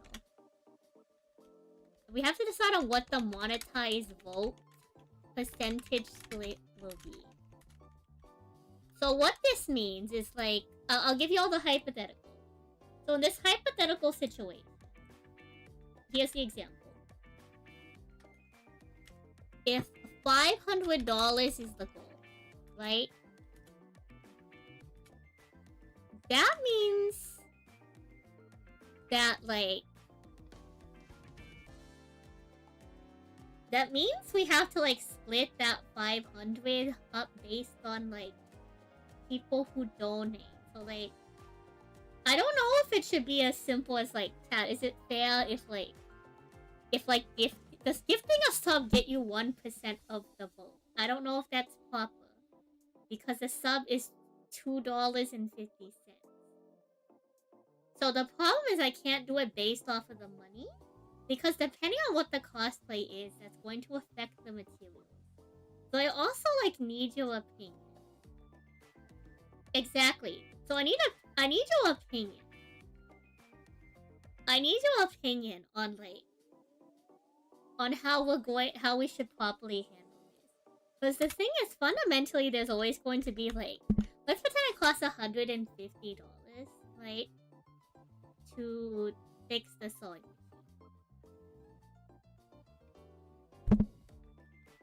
Like, I'm trying to figure out a proper way to balance this. Like, someone could just, like, donate $500 to have the, like, cosplay something.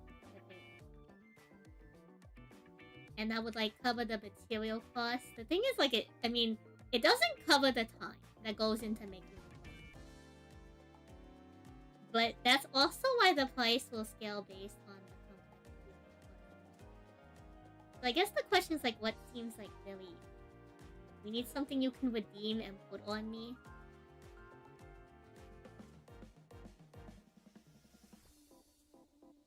Like, is that, like, a separate thing you want, like, on the stream or in general? Like, y'all want, like, sticky notes or something?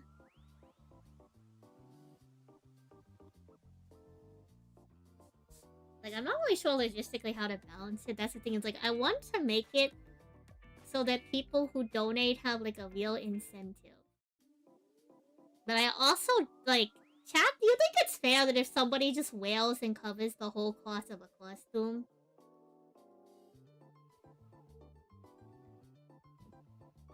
Well, like, okay, so that's why we have, like, August to mid-September. Everyone's submitting the suggestion. Right. So mid-September before Lobster Week. Dan determines budget. So here's the thing. Because each cosplay is going to have a different amount of, like, complexity, See?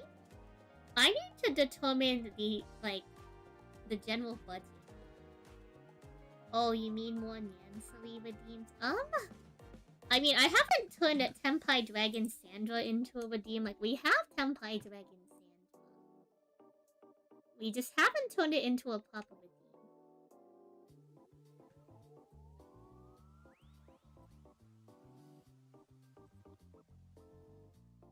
Anyway.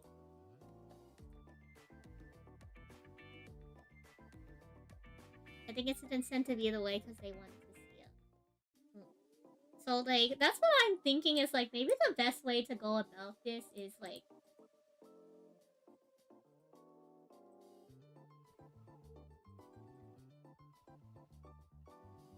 So, like, I have y'all submit cosplay suggestions. I determine the budget of each costume. Monetized votes should get a 0.2 bonus per dollar. A 0.2 bonus per dollar. So, like, here's the thing. It really depends on what you, like, want me to cosplay. That's the other thing is, like... I can generally budget for a costume. Usually. But we won't actually know until I properly, like, research costumes. So this is going to be, like, an actual, like, stream, I suppose. I think I'm going to turn this into, like, a real stream. Where I look through the suggestions with y'all, and y'all can learn what goes into properly, like, budgeting a cosplay, I suppose.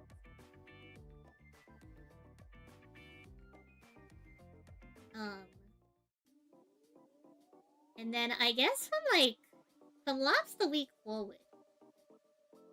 I think, chat, can we agree that, like, twice a month? How about twice a month? Twice a month. Post Lobster Week.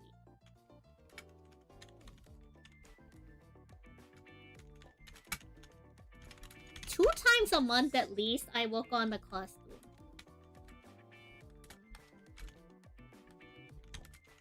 I'm going to, like, spend more than that, probably, but at least 2 times a month, I'm going to probably work on the costume on stream if I can.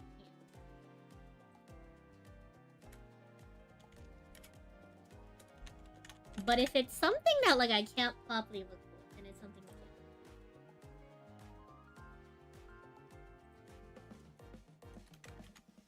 can't. So, here's the overall intended schedule.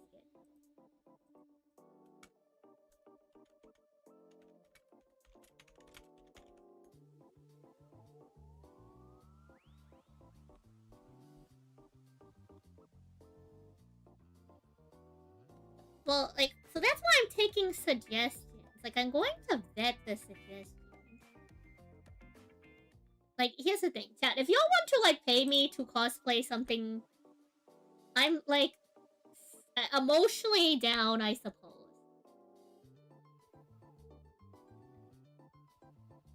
Just know that, like, it will probably, like, take me a bit. Like, here's the thing. I'm not above doing multiple cosplays. Hypothetically. Hypothetically, if someone wanted to pay me to cosplay, like... Let's say someone pays me to cosplay Maple.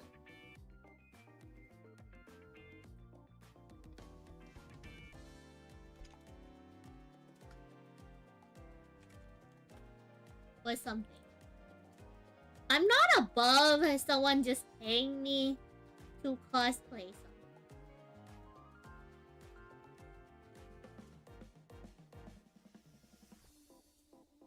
An unpopular has a chance to be chosen. Like, so hypothetically, I'm not opposed to having more than one cosplay costume. Like, if somebody says, I want you to cosplay Maple, and I will fund all of the materials for you to cosplay Maple. I'm not opposed to cosplaying Maple plus something else from the suggested list. So, do y'all think that is fair? If hypothetically, I have, like, two potential slots. I have the main one that is a split of, like, donator votes and regular. and then I have a separate one. But if for some reason somebody wants to just straight up buy a cosplay, they can do that, and then their vote doesn't get counted towards the main poll because they've already like done a cosplay. So there's like a hidden secondary slot. You know, if somebody just wants to full fund a cosplay of their choice, after I do like the math on how much it will cost, right?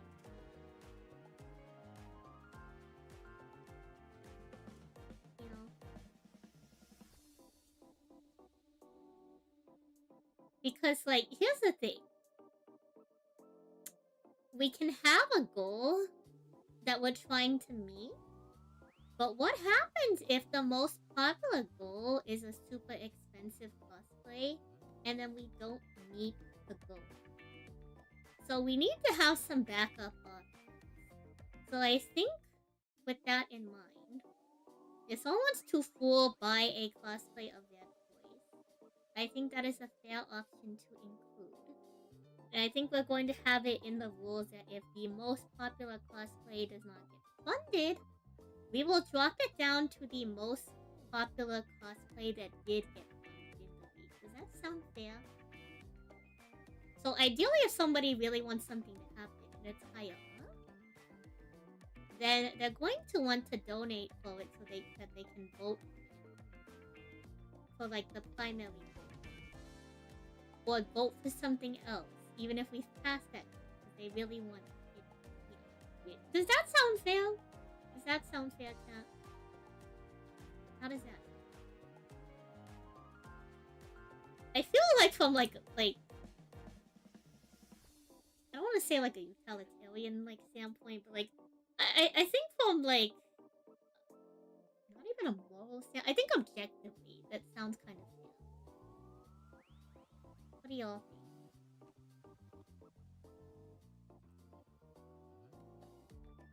Yeah, what do y'all think?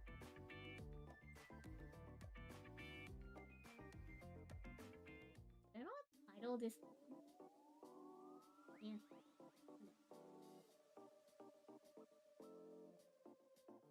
Like, logistically, I feel like that might be a little bit difficult to balance, but I think that's about as fair as I can make it. And I think we might go with what Penguin Lords is saying, is that, like, a certain amount of, like, subs or dollars is equal to a certain percentage of funds.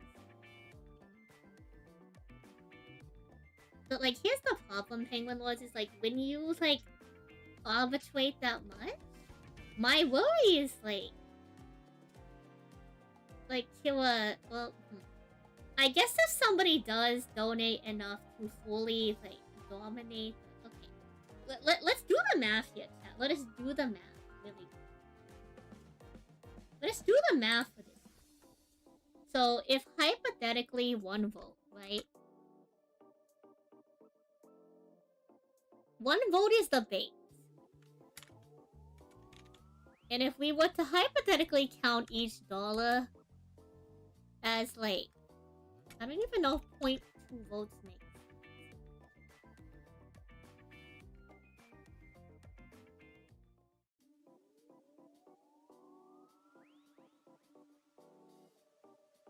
You would be irked if you paid 98% only to lose to the 2%.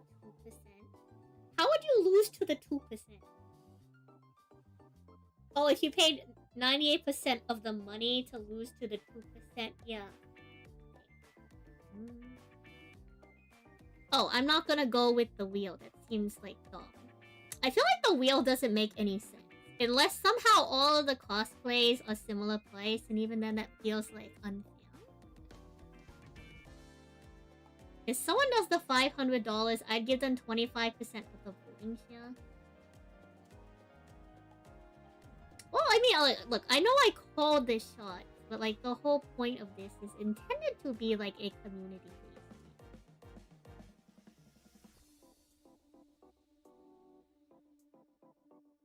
That's if we're doing a 50% majority. If we do a 60% majority vote, it would take 35% of the vote, so that's a third of the community.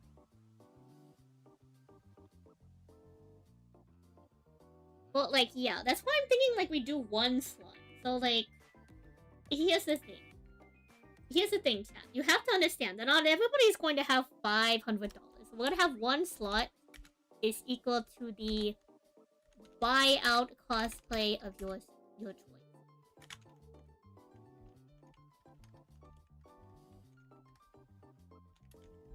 One person for the entire event can donate the exact dollar amount with a note saying which costume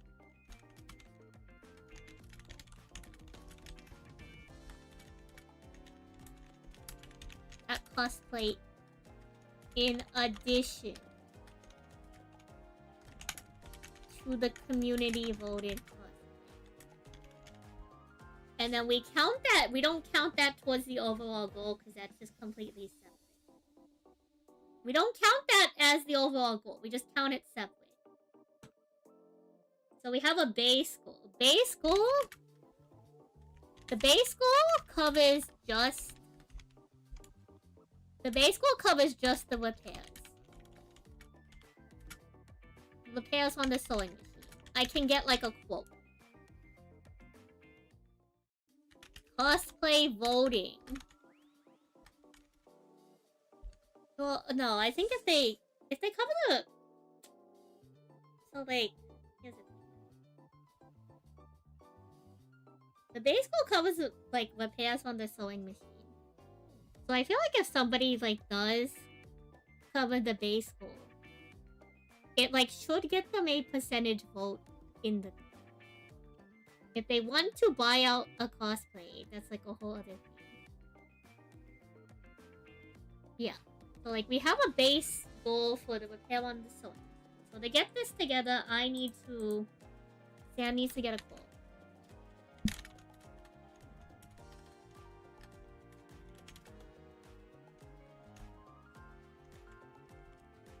Technically, I have access to another sewing machine, but if I were to stream this process, I would need to fix my own. So that I'm not going over to my folks' place to use theirs. So I need to get a vote. So we need to get a quote for the base repairs on this.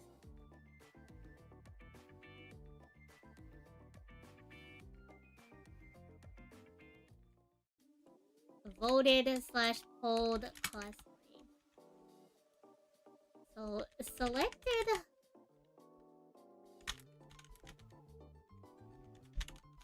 Okay, I guess the next rule is like, for me, I guess the next rule is like, what if somebody finds us doing lobster league? Like, they're not existing in the community, but they want to join the community. Do we allow any last-minute suggestions? Like we've already voted on something. Like, we've already like voted on like a set at this point. Like, let's say we're 3 days into love.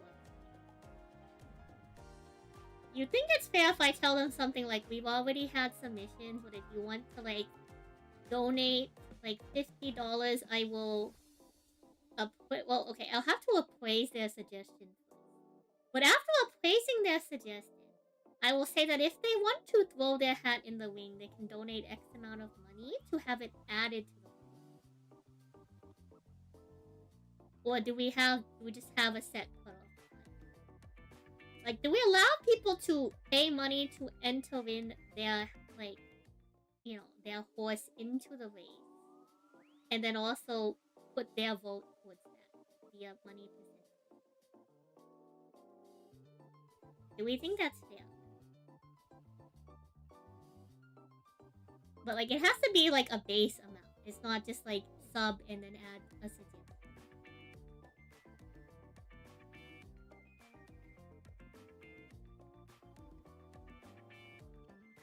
What's a thing?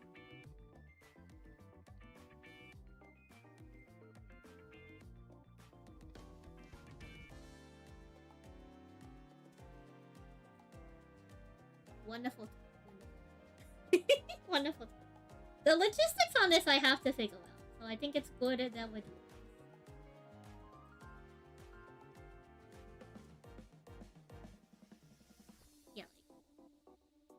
So, like, we're gonna have a cutoff for community suggestions.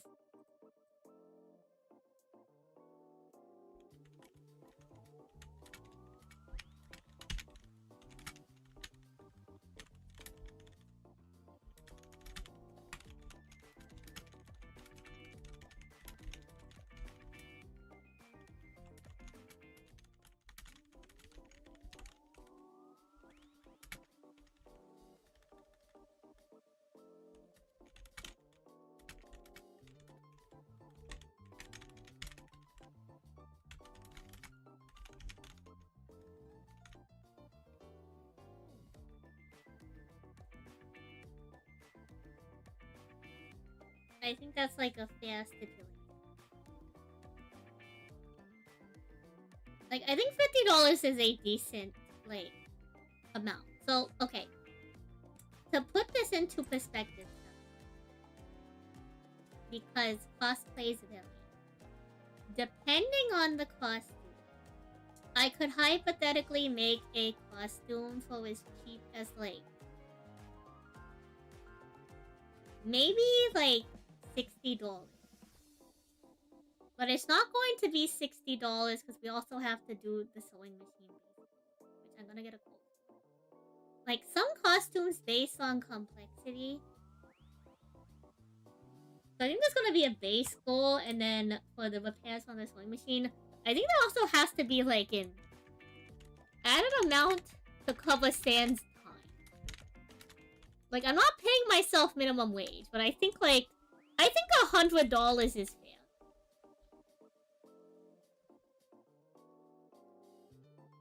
Like, I think plus $100 is fair. I think that's very fair. Considering that, like, depending on the costume, we're gonna spend a lot of time. So we're going to have the base for the sewing machine. $100 for, like, just base to get us to, like, a reasonable, like, dono goal.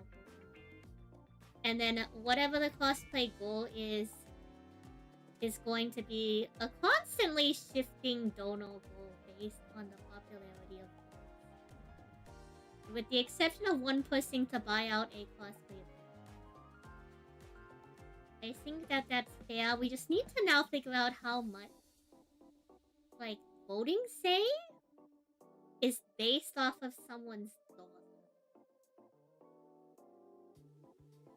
Like, do we make it in terms of, like, chat, does this sound fair? Where, like... So, hypothetically, what I wanted to try to do, right? I'll get you a... So, I was trying to make it so that, like, let's pretend, like, 30% of the vote is locked behind community pool. The issue is, like, this doesn't really work depending on the cosplay.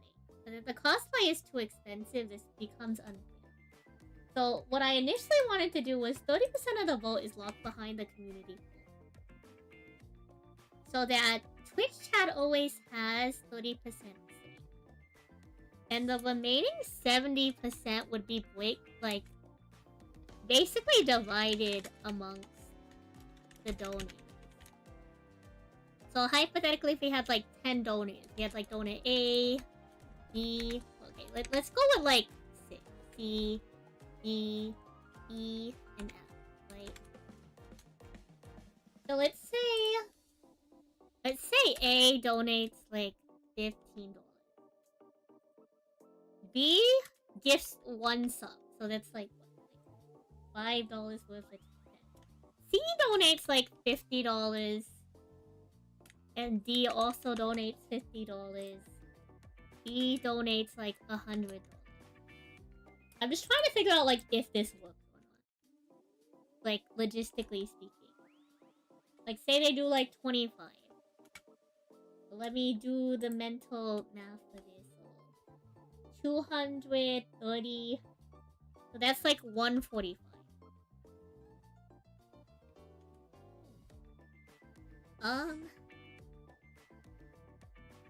Let's just roll with... So this isn't a realistic number in terms of, like, we would probably need a little bit more than this, because I don't know how much it costs to, like, with this. Plus there's, like, the 100 days that I'm doing.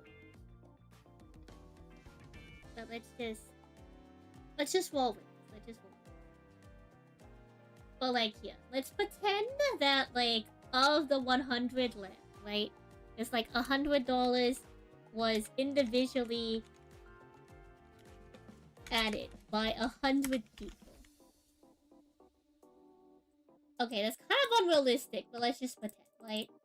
Let's pretend $100 was individually added by 100 people. So $240. So what I was going to do is of this $240, I was going to basically make it so that like whatever percentage is, so like $1 divided by 245 is basically equal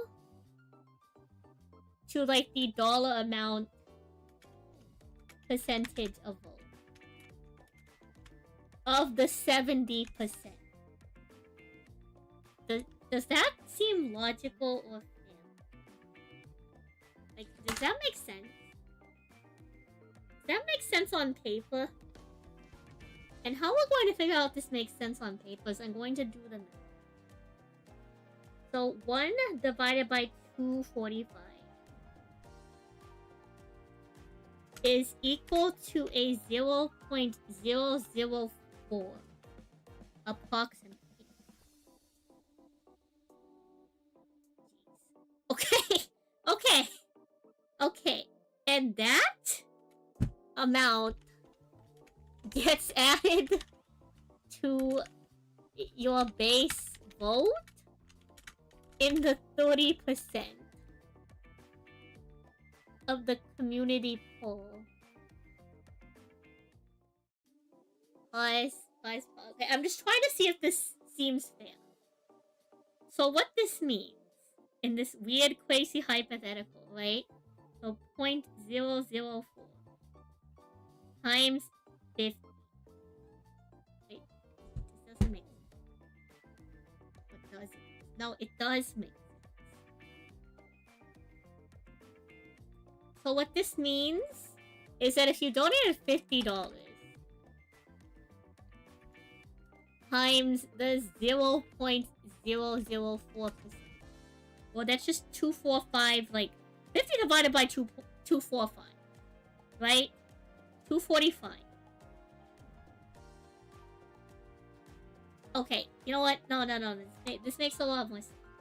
I'm not crazy. So $50. $50 divided by 245.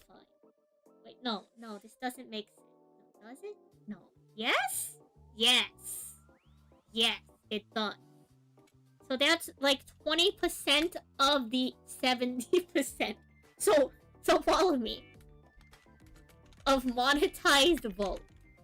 So now we take that 20%, right? Follow me on this.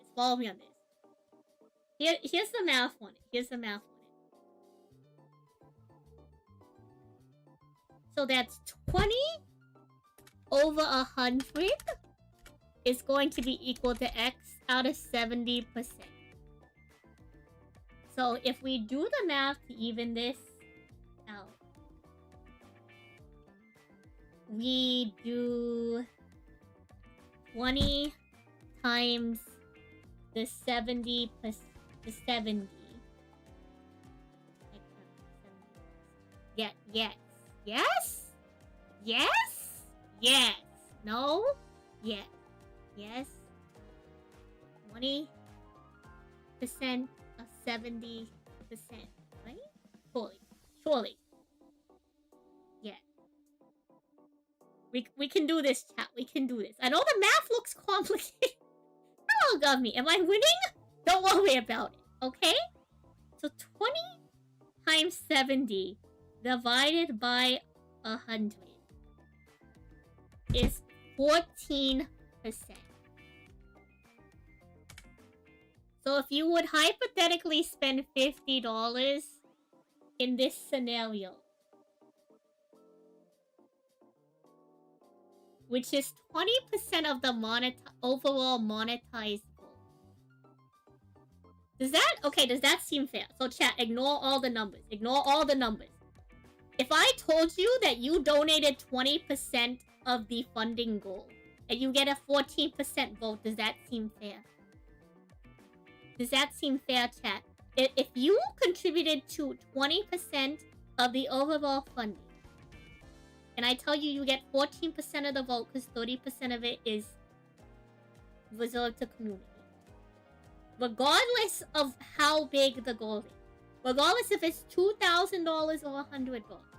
Does that seem fair? So let's go find the person that does 100 and do that exact same math. Just to make sure that it seems proper, right? This is how you check your work chat. You don't just do it on the one calculation. So we take $100, right? We take the $100 and we divide it by 245. So that equals a 40%. So now we're going to take 40 times 70. And we're going to divide it by 100. Well, it's more like 40.8 actually, but... Okay, let's make this proper. 245... Let's give them the actual percentage. It's like 40.8 something. It's approximately 40%. I'm gonna take that, I'm gonna multiply it by 70. And we're gonna divide it by 100. And so that gets you 28% of the vote, essentially. It's like 28.57. Does that seem fair? Just give you your money back? What do you mean, just give me your money back? But yeah, chat, does that seem fair? At some point, the problem is at some point there's a diminishing returns to scale. I think. Hypothetically. Oh, D6. Thank you for the follow. You will just... No, the math is real! The math is real! I'm doing it right in front of you. You just can't see my calculator off screen. So that's a 40%. And then you take the 40 times the 70, and you divide it by 100 to get you about approximately 28.5%, give or take.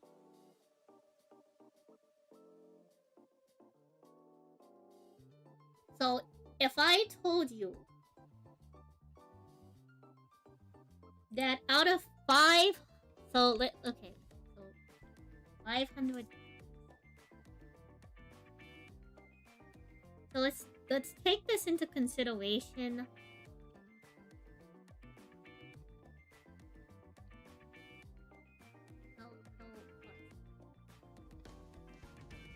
If the goal is $500, you contribute 28%.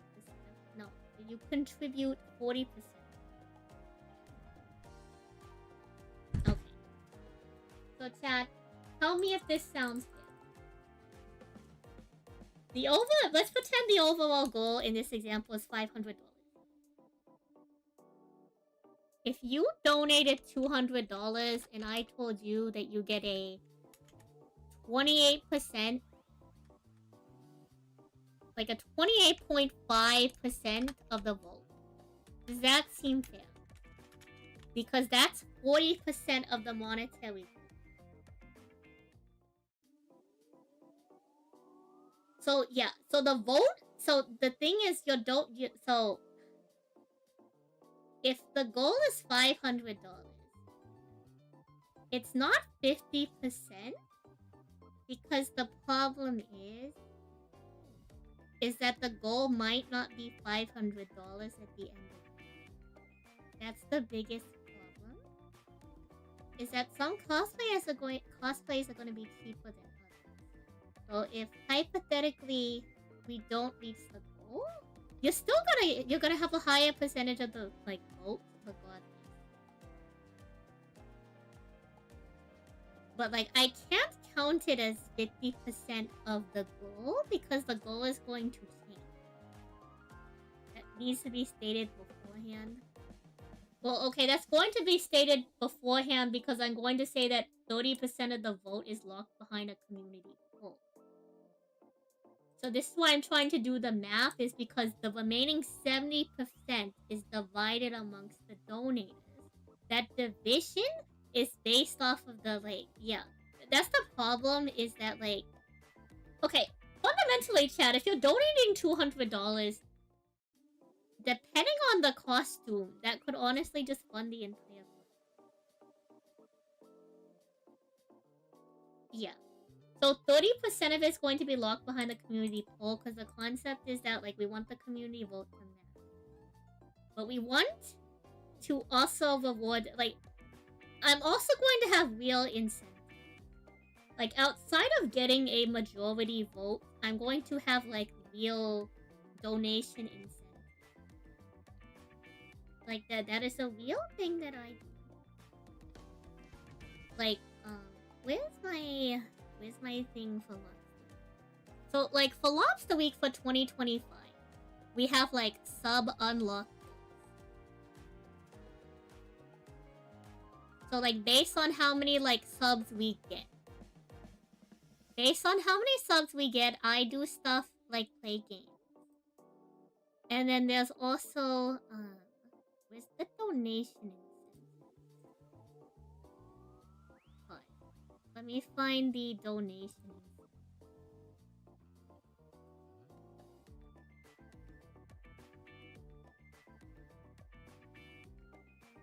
The incentives. There we go. So we have incentives like...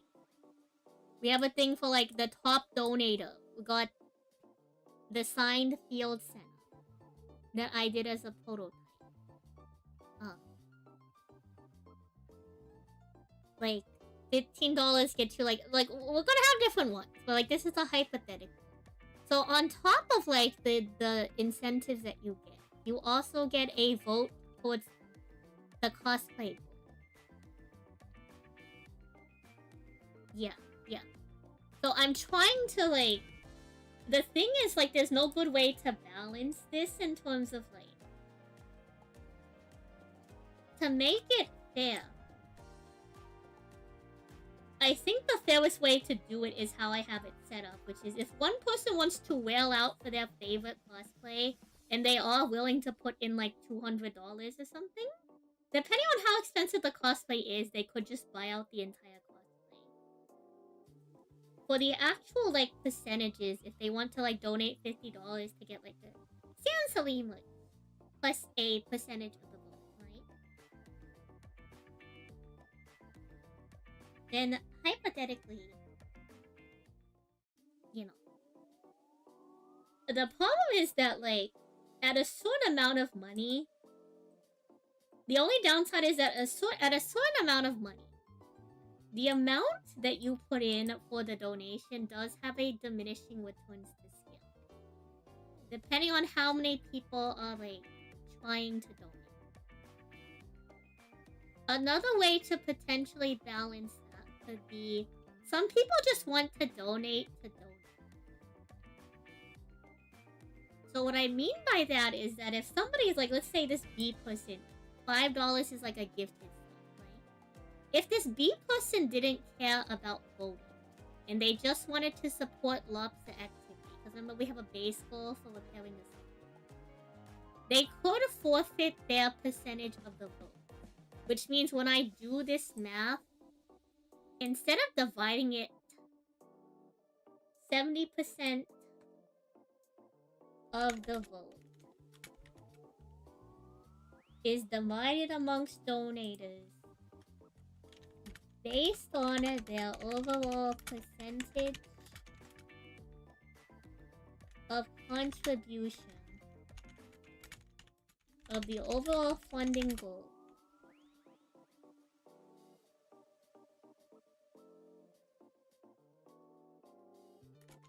Contributing amongst all donators to cap at 70% of the vote of the poll,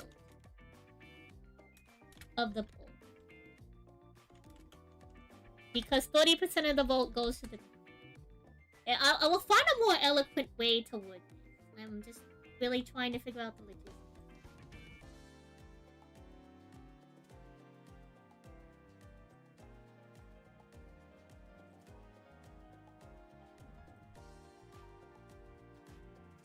I I think this is about as, like... It seems really fair if it's like a low goal. It seems a little bit more unfair as you get bigger. But like, I think if we go hypothetically... I don't want to talk in definitive. As long as the cosplay doesn't involve very large costs. And I am reasonable with the material. With the exception of something like maybe like box leather.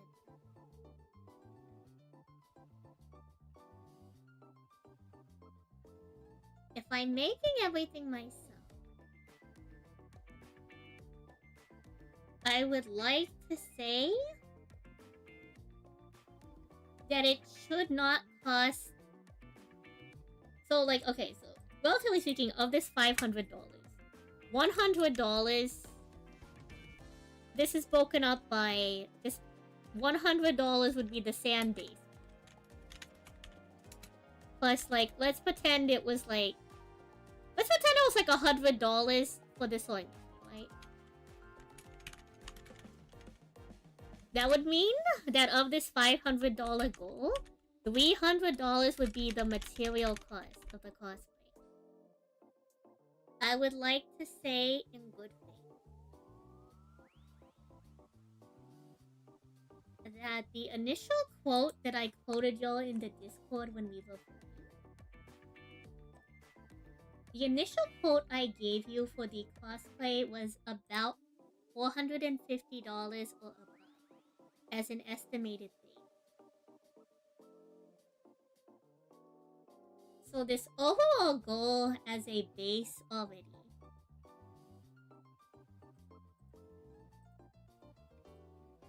had like an estimated cost of like $450.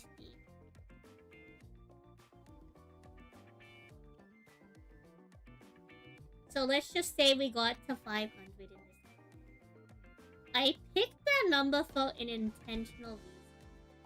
Because I estimated the sewing machine would probably be like $100 in repair cost.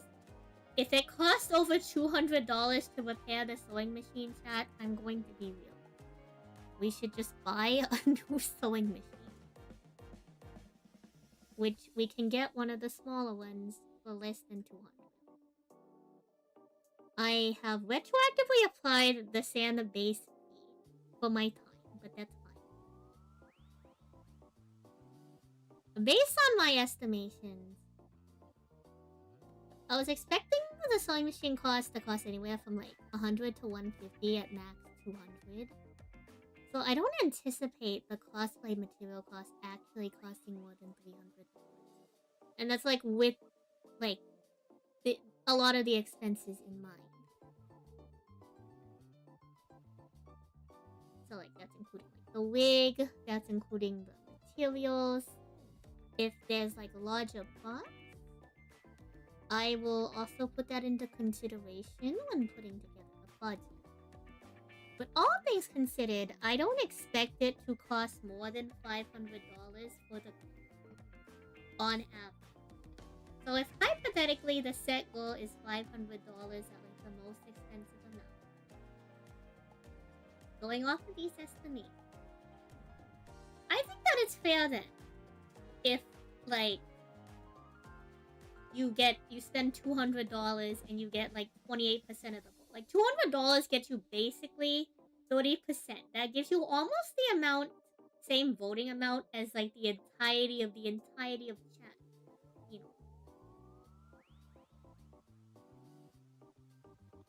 If that makes sense. Like whatever the winning poll for chat is going to be entered into this bigger poll. So we're gonna have two separate polls funneling it into two separate, like, you know, two separate positions. Two separate percentages, creating a whole. I know that sounds crazy. Also, thank you for this sub. I know that sounds crazy. Just trust my math on this, and I'm glad that my estimations were proper. I really hate math, and I'm really bad at it. I didn't learn how to graph a parabola till I got to calculus. But the one thing that unfortunately I seem to be good at is I'm really good at knowing what kind of math I need to do to get crazy percentages for my mechanation. The problem is I usually don't know the math on how to actually do the function. Luckily for me, this is just percentages of other percentages. But honestly, there's times in the past where I've had to do a breakdown of binomial expansion to properly determine the probability of certain stuff. And I don't know how to do that, so I had to go to my friend and say, hey, the calculator spits me out the result of the binomial expansion. I need to get one of the variables. Can you manually do the math for me? Because I don't know how to make the calculator go in. And then they came back to me and said, Stan, how are you smart enough to know that you need to solve for this variable? But you don't know how to solve for it. Math is fun. Math is fun.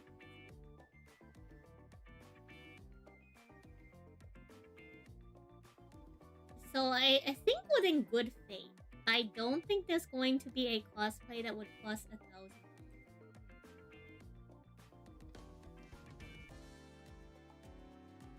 I'd like to say in good faith, there probably shouldn't be a cosplay that costs $1,000. Don't quote me entirely on that.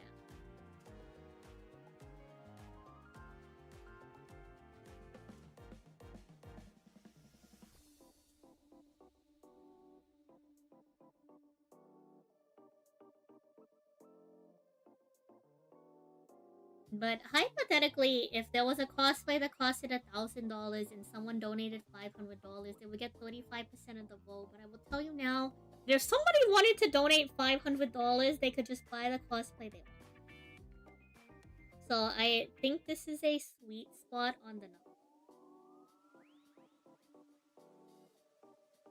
I think that this is a sweet spot on the number. And I think it's fair once people understand how the math looks. I know the math looks crazy, but it's a lot less complicated than you think it is. I'm just really bad at when.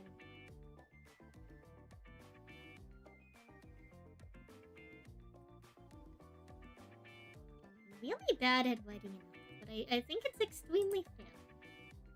At some point, there is a diminishing returns to scale, and I will make that very clear during the event. And if you do not want to heed my words and warnings, I suppose it's also on you. So, at some point mid-September, we will be having a stream where I will be going over your suggestions, and I will be budgeting each of the cosplays.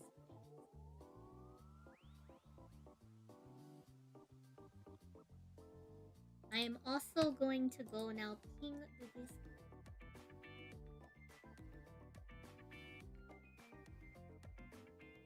So that Discord knows that the poll has ended.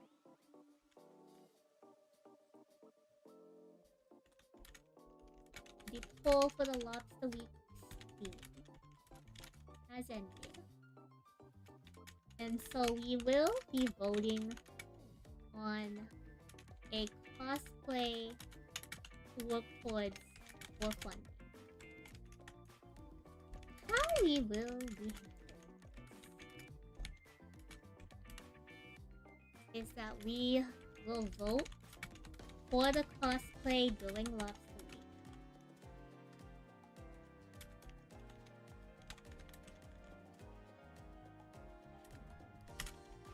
I will, prior to Lobster Week, comb through the community suggestions and have a stream dedicated to budgeting.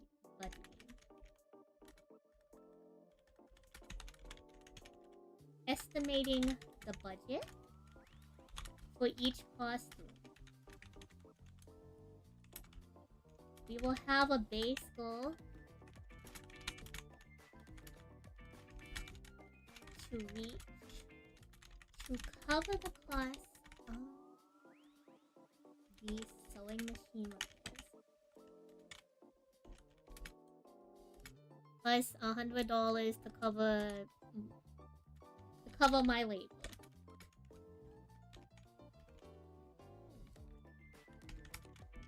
The remaining amount will vary based on what costume wins the poll. You can check out today's stream for more details. Or wait until Lobster Week, where I will re-explain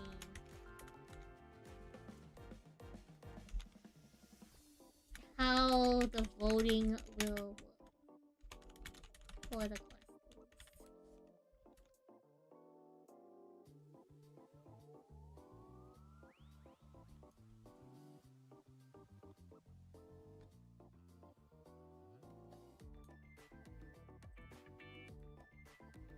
These submissions are anonymous as to not have a bias.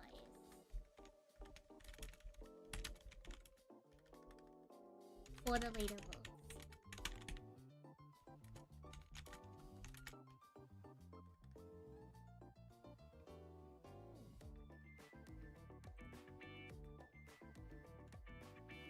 I think that is very fair.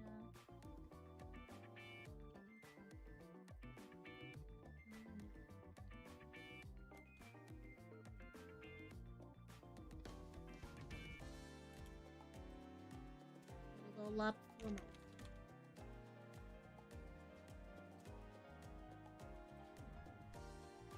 I may veto cosplay.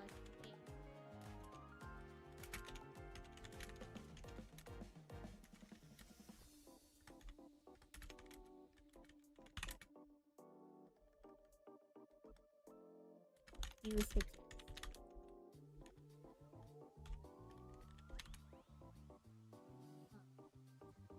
Ping everyone. Apologies for the ping in the Discord. Y'all gonna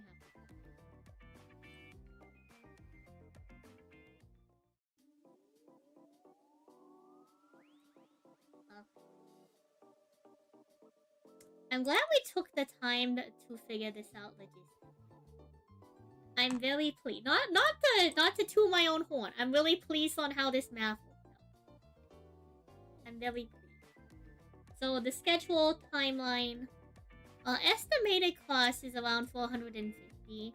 So we're gonna have that be the base goal. And if we go above or below the base goal, it will depend like relatively. But let's just estimate that it's gonna be 400. So like, the overall lobster week. And what that is going to amount to is essentially that's going to be... It's gonna be like 180 subs.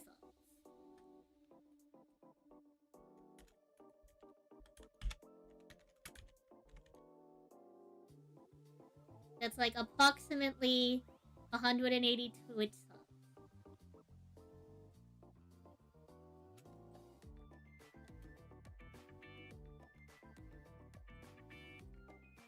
Make that a little bit smaller. And then let's go down.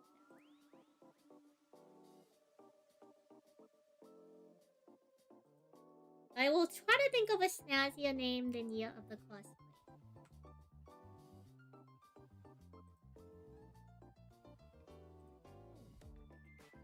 So again, if y'all wanted to submit your vote, I will resend that and pin that longer in the chat. And in a month's time, I will look over y'all's suggestions. And properly budget.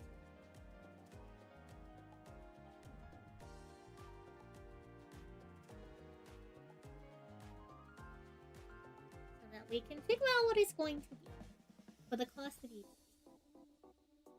It will require some level of research, but we will do that research together. And I don't know if we can film. I might try to see if I can have someone come with me to film the like material healing process. It will really depend. If it's something I can pick up from like a local shop, then if it's something we have to like potentially order online, then I mean it's gonna happen online.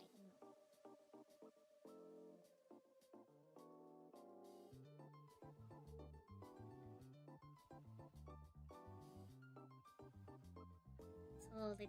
Am I missing any important? Once the week begins.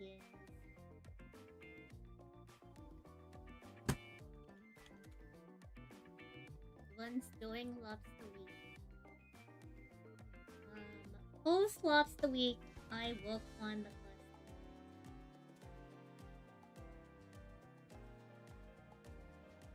Lobster Week will find cosplay materials and fun fixing the sewing machine.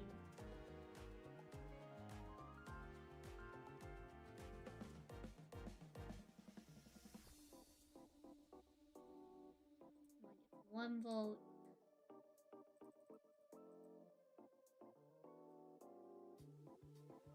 So there's monetized votes and non-monetized votes. We can honestly kind of get rid of this now. Let us properly wood how this goes. Maybe I should have like a budget breakdown. That might be a good thing to include. Like a budgeting pie chart or something. I don't know. Make that a little bit bigger so y'all can. Maybe 200. The budgeting pie chart. Budgeting breakdown.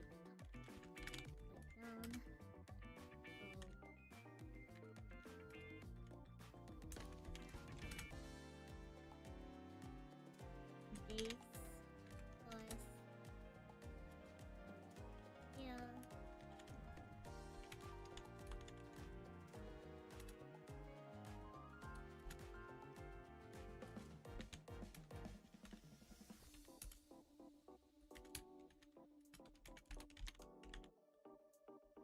Cost of cost. And that will vary per cost.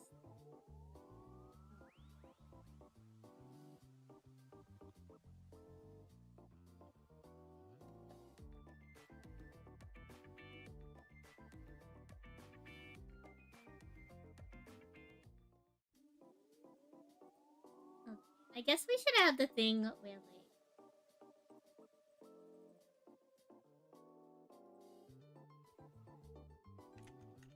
community submitted votes close on September or close before Lobster Week starts. Because Lobster Week doesn't always start on the 25th. It could start earlier or later.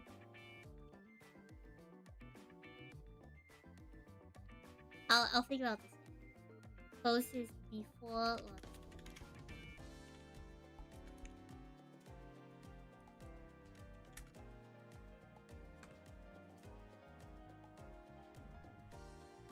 New suggestions will only be added if donators want to donate $50.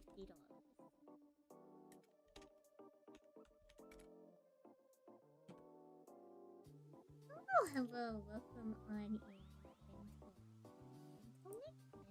Welcome on. Master Duel is currently under me. So what we're doing in the meantime is I'm going to be having a community goal where chat suggests cosplay ideas. And then we run like a little subathon to fund the material cost of a cosplay and also fixing my sewing machine. Well, the last time I tried to make a costume, like, I guess almost 2 years ago. I haven't really. Well, no, not two. Like a year and a half.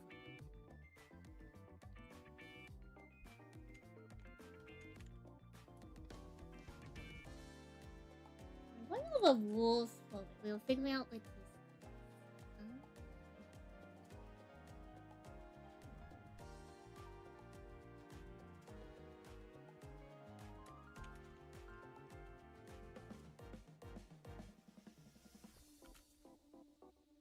I must approve the suggestion.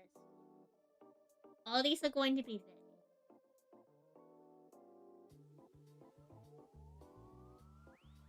We are going to find a better way to word this more eloquently. So 30% of the vote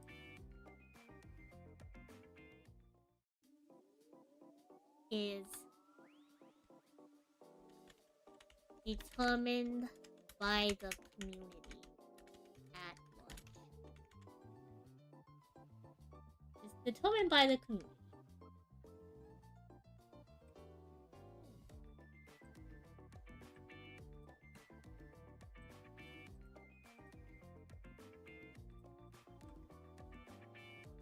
Of the vote, 70% of the vote is what? What? No, is attributed. Attributed. That's a nice one. Look at us using that. Is attributed to donators.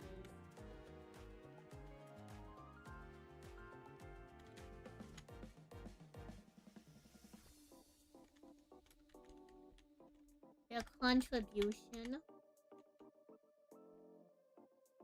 based on their contribution.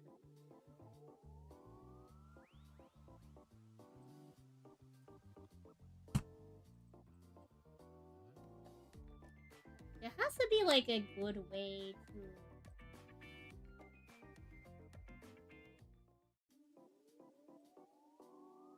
to is divided amongst okay. The remaining 70%.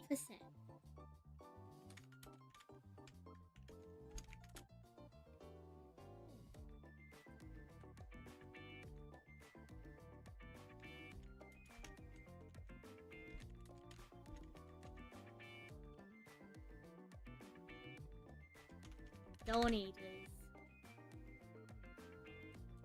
How much of that percent?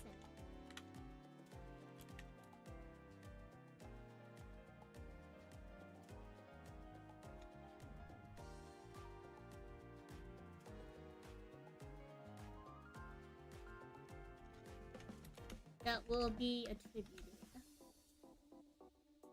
Will be attributed to individuals.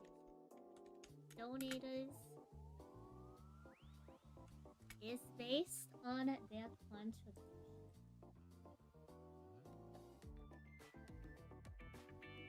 Based on their contribution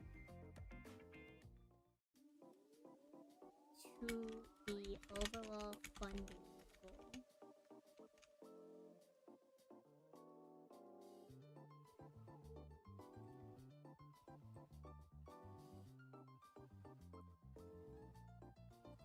I will just divide it among the donors. Divided among the donors.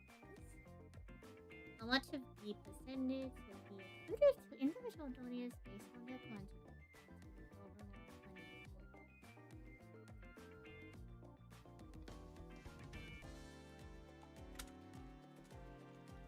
If you donate $500,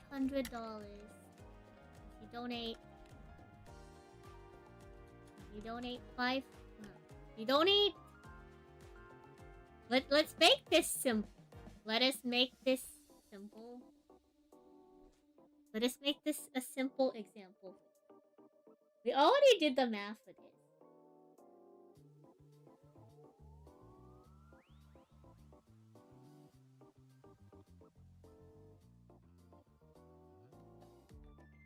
If you donate $200 out of an overall goal of $500, you do not get. Let me find the exact percentage. It's 200.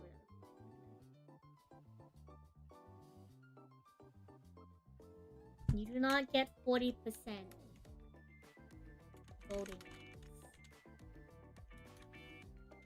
You get 40% of the 70% of the monetized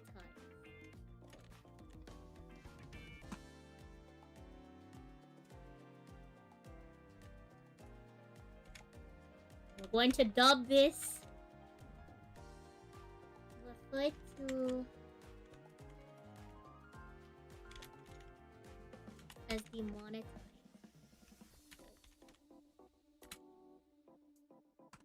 So 30% is determined by the community. This will be referred to as the community. Are you missing the conversation? Hello, Jamal. Potentially?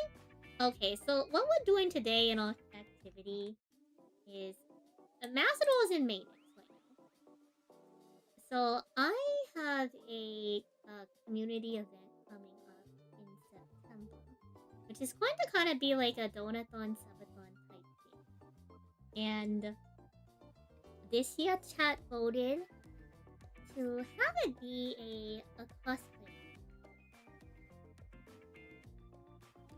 So we're going to be raising money towards making a cosplay that the community, that y'all vote on.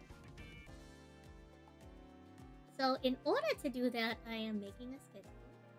And in order to make sure that there was an incentive for donations, while also still respecting the fact that this is supposed to be a community, like, type event. I have done the math to determine that 30% of the vote for the costume, whatever the final submission, is going to be determined by the community. So however many votes there are,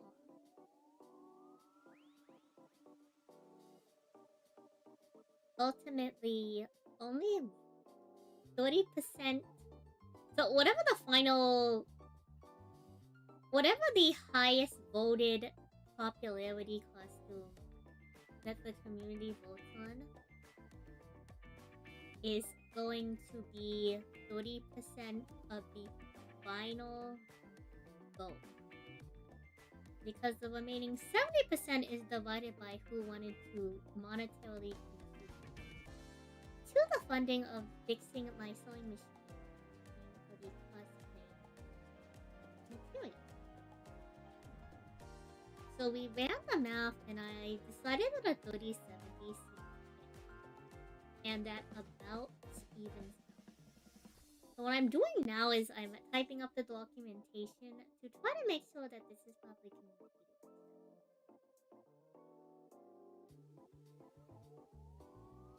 How much of that percentage will be included to the individual donators based on their contribution to the overall fund.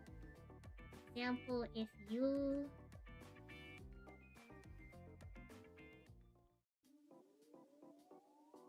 donate 200, like I want people to understand that if they somehow donate $200 out of 500, you think that you would get 40% of the vote, like the voting.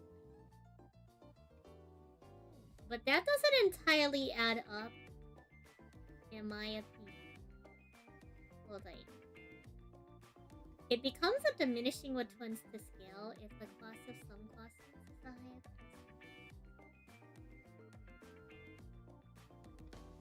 So I'm just letting them know that if they donate $200 out of an overall funding goal of 500, they do not get 40% of the voting. They get 40% of the 70% attributed to the monetary.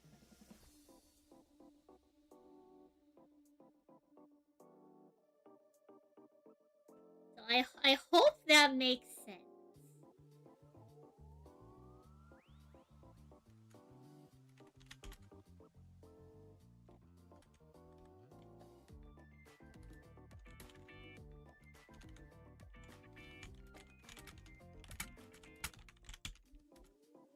So that would be...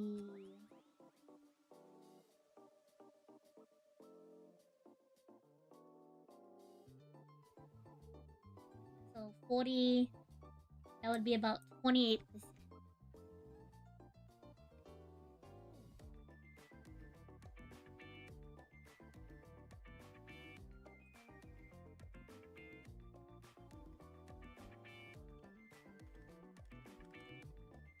28.5% of the final.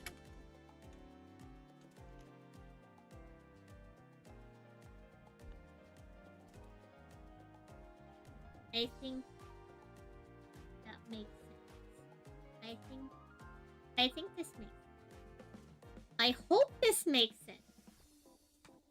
I hope that this is something that is easy to understand. I'm gonna move this one.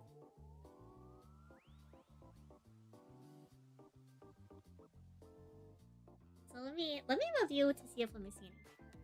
So Lobster Week of 2026 is going to be, we have the cosplay.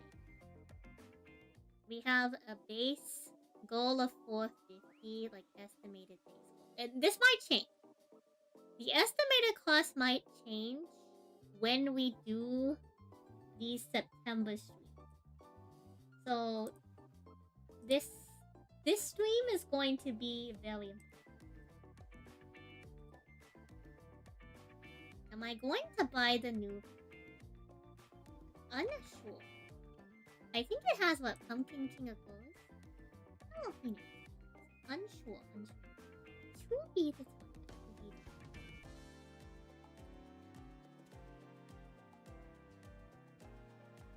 So I have to determine the budget for each submitted one.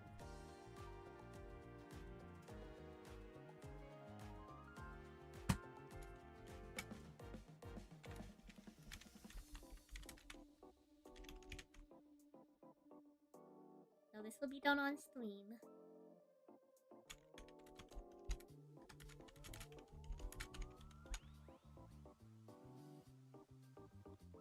You feel complete even though you did nothing. I think this is a high level of productivity. I'm not going to lie. This was very productive. A lot of stuff goes into event planning, okay? So sometime in September, Lobster Week will begin.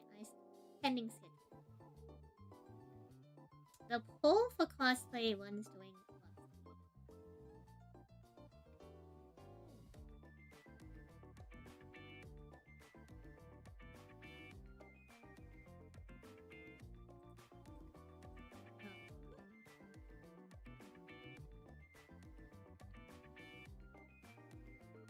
At the end of the day, yeah, the percentage of the contribution is based on the total dollar value of the goal, which is based on the 70% of the goal. Yeah. We have the monetized vote.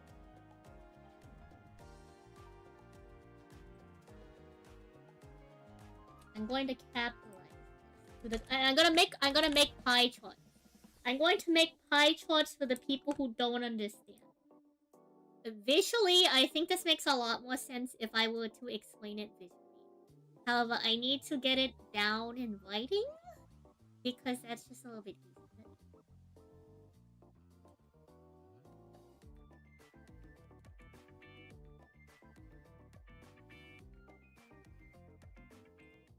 so this is going to be referred to as the monetized. And then we can make a pie chart.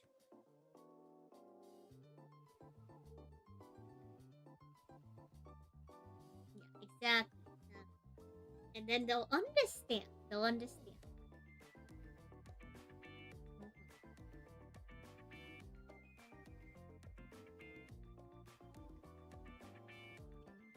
Okay, I guess we have to also add something to this. This 30%. The 30% of the... We're gonna call this the overall vote.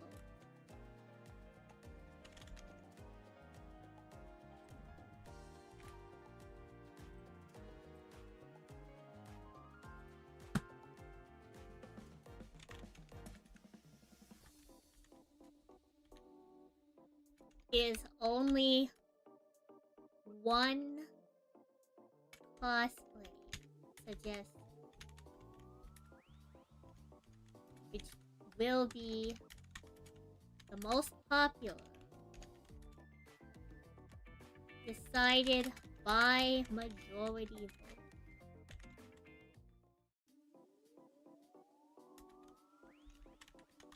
Collected via Google.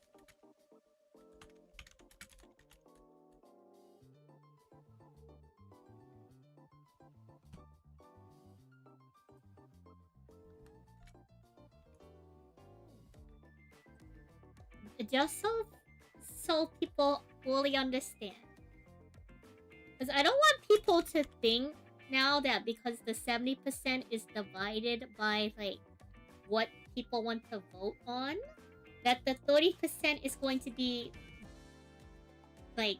I don't want people to think that this 30% is going to be divided even further. It's just going to be a... One suggestion is going to be 30% of the final vote. And that suggestion will just be the most popular. Hello. Welcome on in Disco table.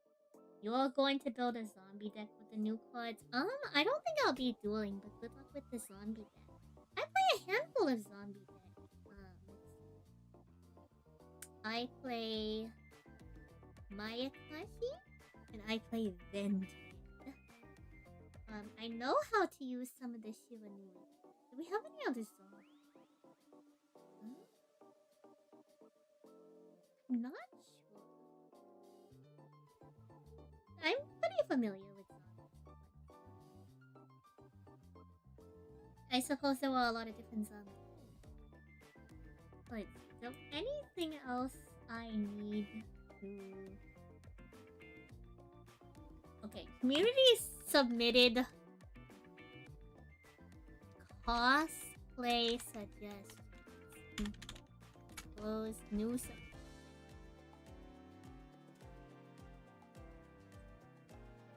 I gotta make sure that this wording is also consistent. Something English degree something.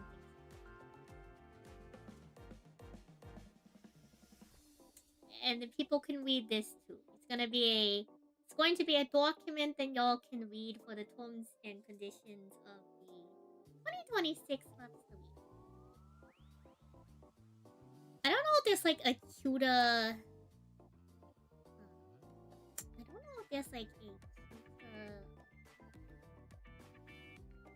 Is there a cuter thing to call it other than like, can we do some kind of pun related to like cosplay and lobster? Well, I'll try to see if we can do something cute. If not, it is what it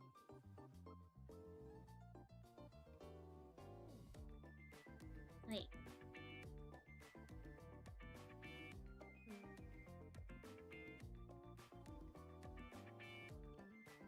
Like, because we could just have Yo the cosplay be like the subtitle, and we can have like the overall thing be something.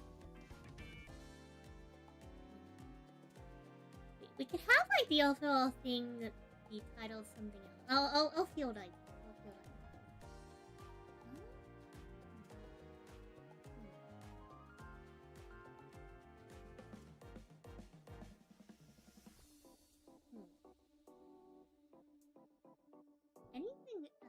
Anything else? Am I covering all of our base? So we do need to make the Excel pie charts so that they understand what... So that they understand. We need to make 3 pie charts so that they understand.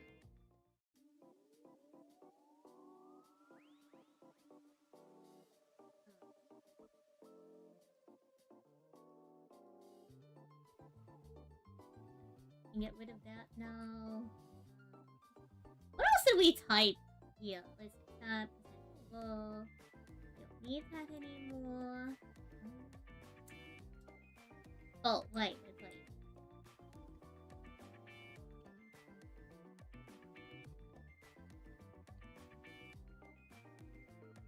Okay, we have something very important. Oh, mango tape. Is that you on TikTok? Good night, Kayla. Thank you for hanging out. Okay. So... One donator. Capped to 1 donator. For the entire week.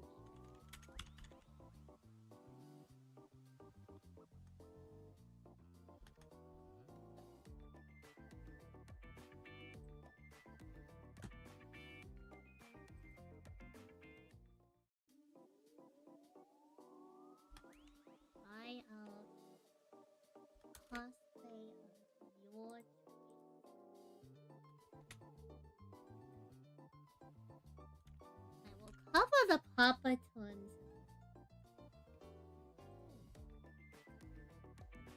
One person for the entire event can donate the exact dollar amount with a note saying which costume to have me make.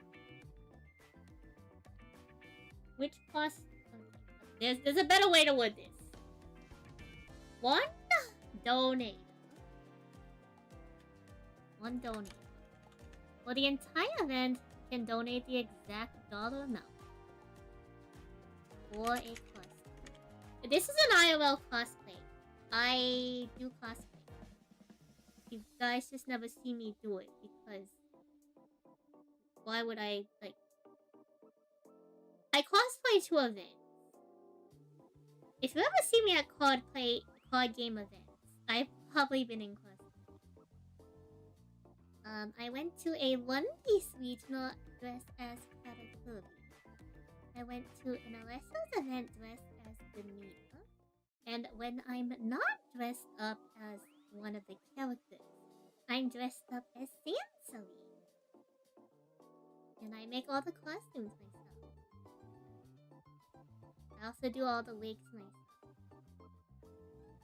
So this is something I can feasibly do for chat. And I've cosplayed stuff that isn't that as well. But if I told you what I've cosplayed in that as well, wouldn't want to give myself. Oh yeah, so it'd be an ILL cosplay. And I would be streaming the process as well. So y'all could like hang out with me as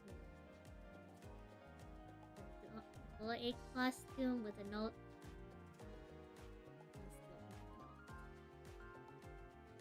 Indicating which one. Indicating which one.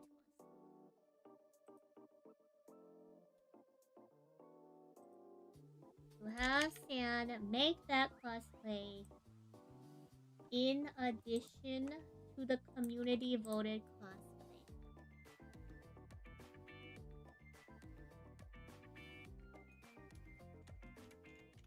This amount is allowed to cover the base cost of the sewing machine.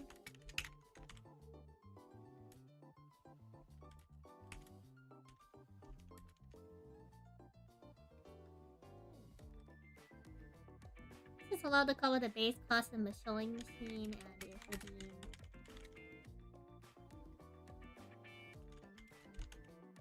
the community still needs to contribute costs for materials for the community voted cosplay. Like, how do I explain this?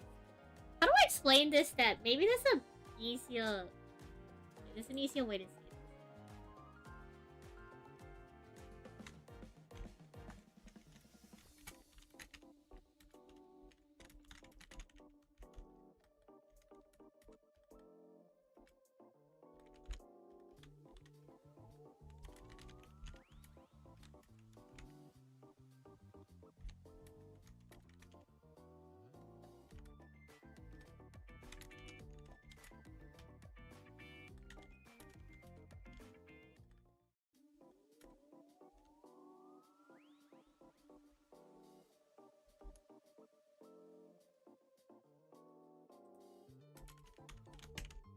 There we go. Material funds. So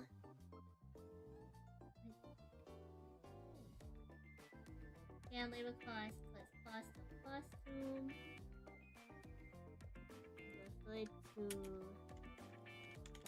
Referred to community cosplay material cost.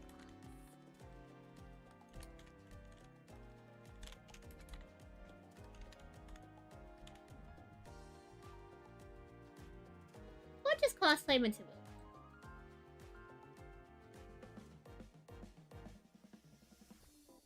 This is very important to be referred to later, as we are going to refer to it later in this bottom section, as these funds do not count towards the community voted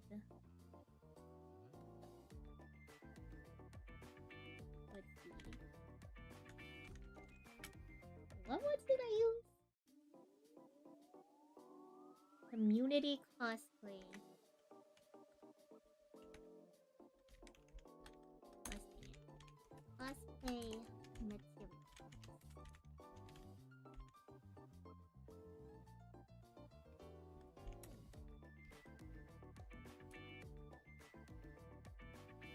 And they don't count towards that cost because they're buying out a separate cost.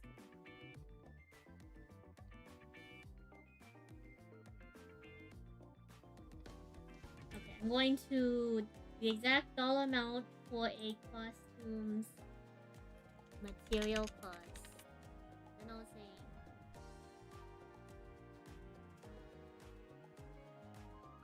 that is consistent. Costumes material. With a note indicating which costume to have Sam make that cosplay in addition to the community voted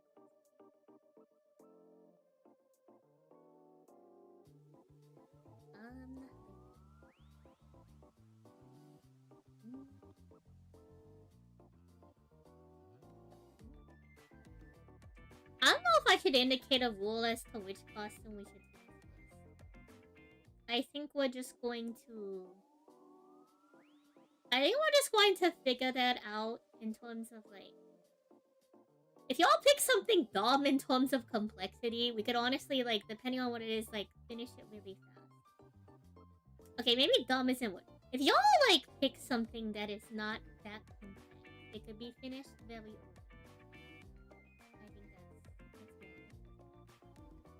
I think that's more appropriate to say.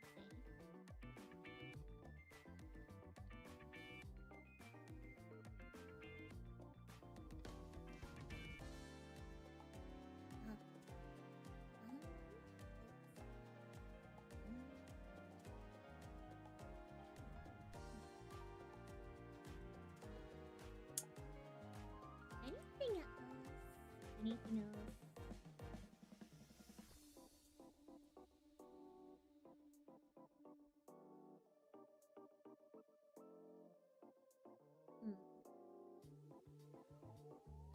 Percentage.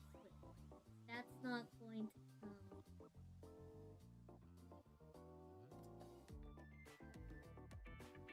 What else do we say? Oh, I think that's just the map. So I think we covered everything. But I'm going to review it one more time from the top. I know this is a lot of reading.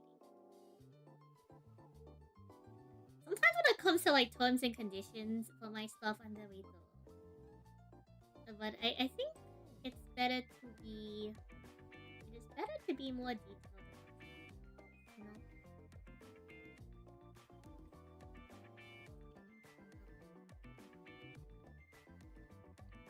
So the lot for week 2026. We have an estimated cost that could be higher or lower based on the cosplay.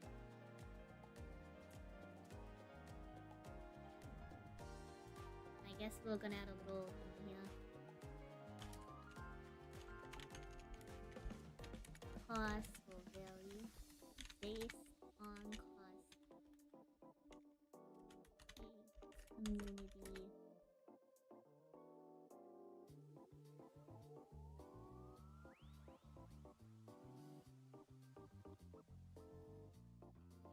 Cost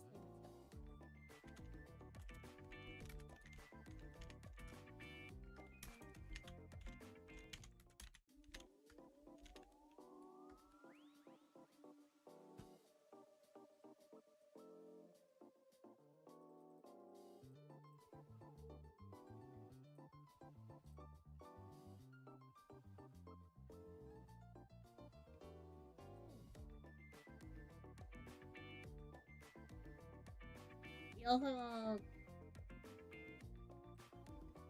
cost will vary based on community cosplay material costs.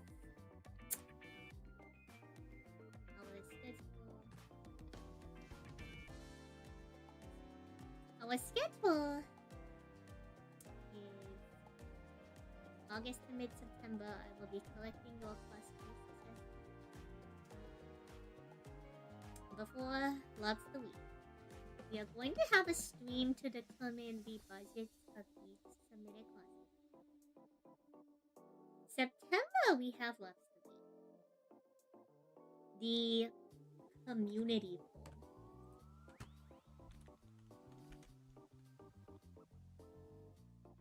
Cosplay. No, the overall poll.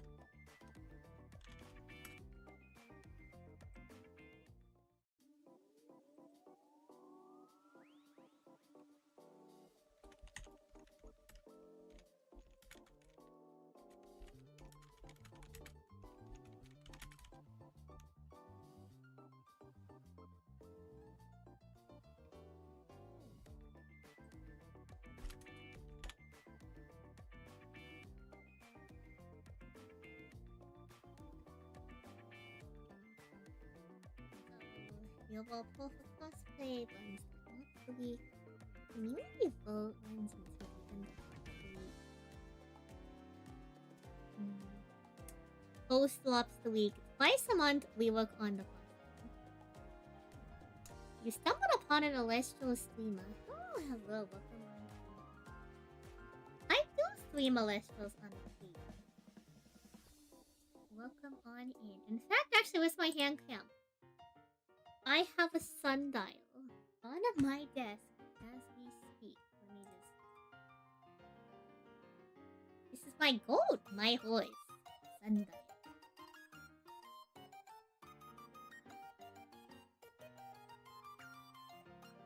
Welcome on in. I play a handful of decks. I'm probably best known for...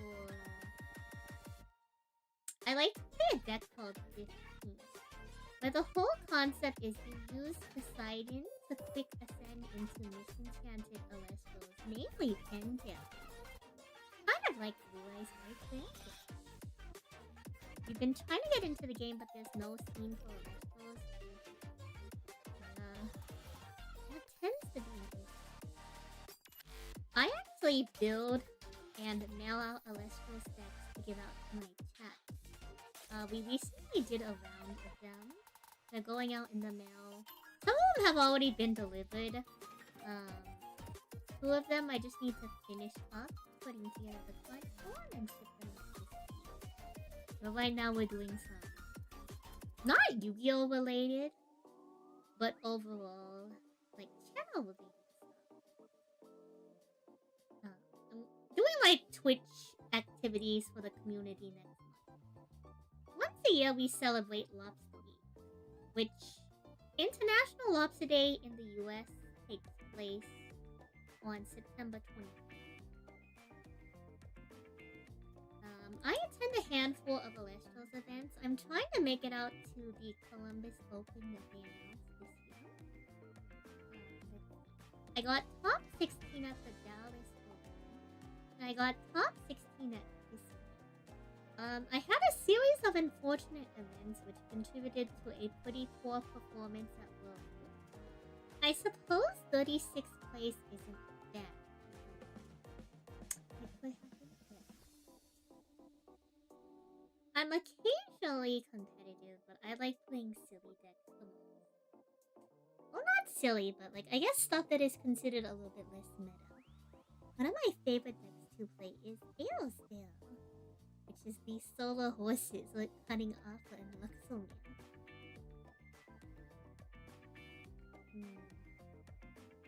Most of my favorite Celestials consist of Sundial, Hydrate, and Sluggle. And I suppose I do collect cards for those Celestials. A little bit of a player, a little bit of a collector.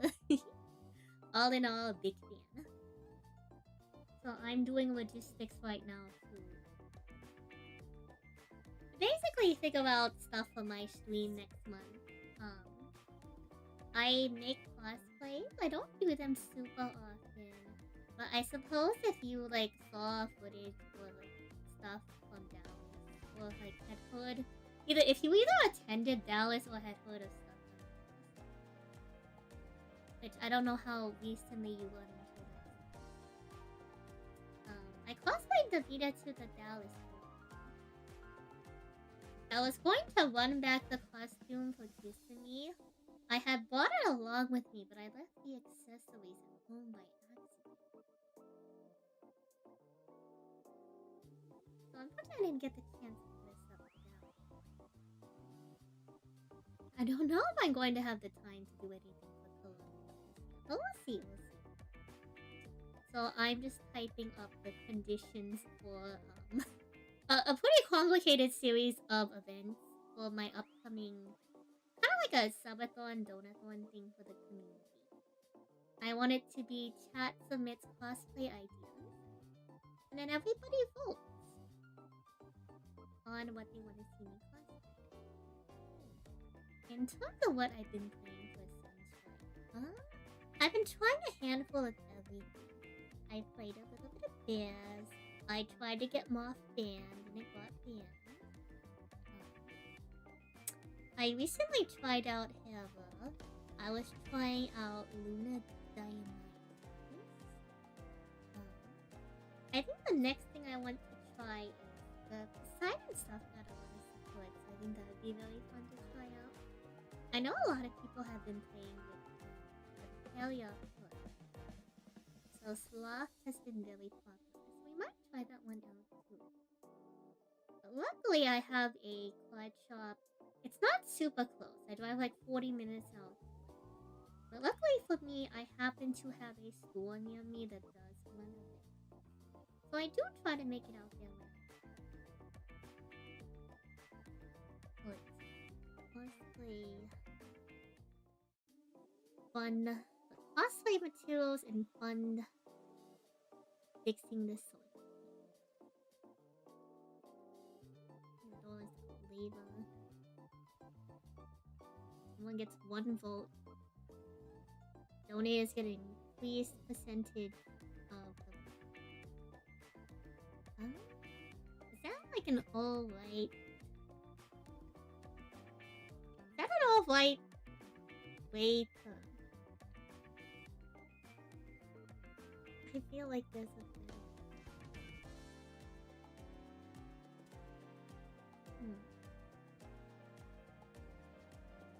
No, I think that's like pretty sleep. I think that's generalized enough and it explained for the I think that should be enough. Let me know what Alestro's you like. What decks you've been playing. Have you opened any Sunstrike or are you just using cards from other sets? So 30% of overall vote is determined by the community, referred to as the community.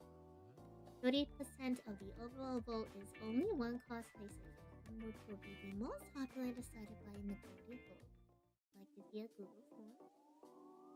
The remaining 70% referred to as the monetized vote. Other vote is divided amongst the donators. How much of the percentage included in the donors is based on their overall spending.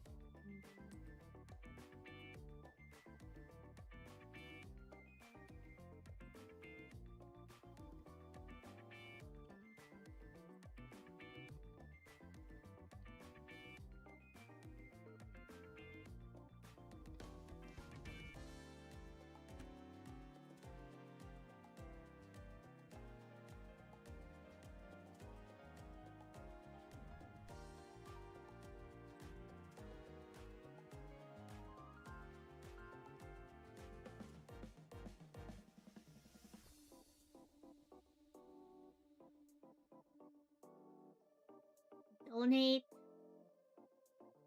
$200.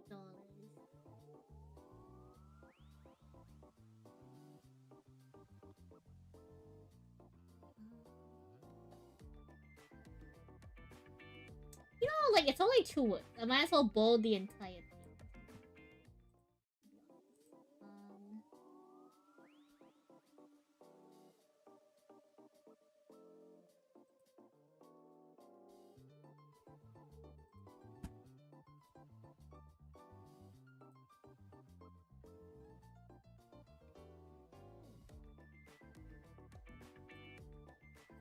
In this example, 40% of the monetized. And let us keep this going to be considered a pop-up pony.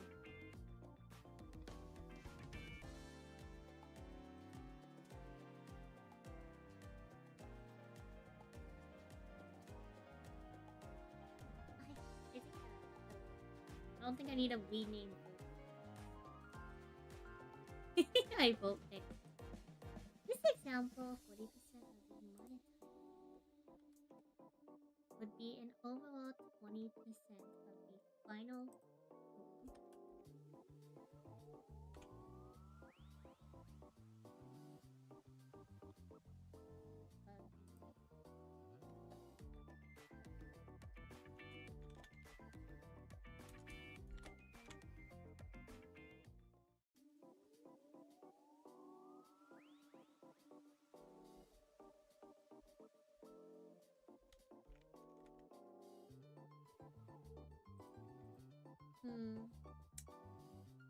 I guess this like brings into question like what happens if we like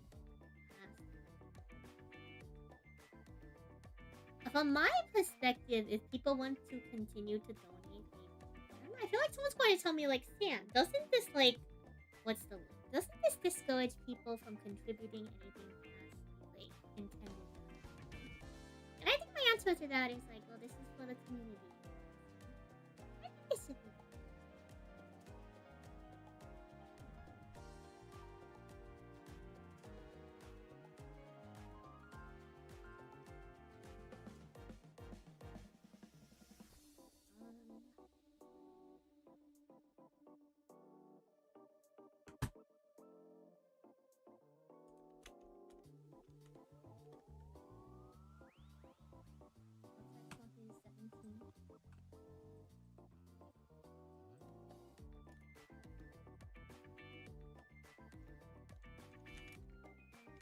Contributing donations to the stream during launch gets you not only incentives, not only the included donation, gets you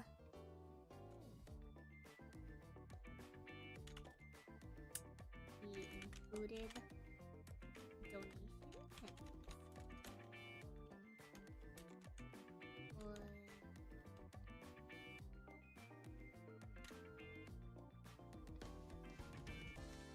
Amount you donate and gives you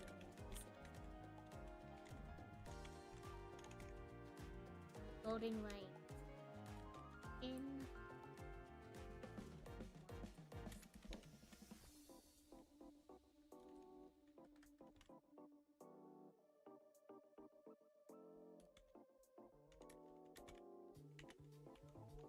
with the exception of the buyout.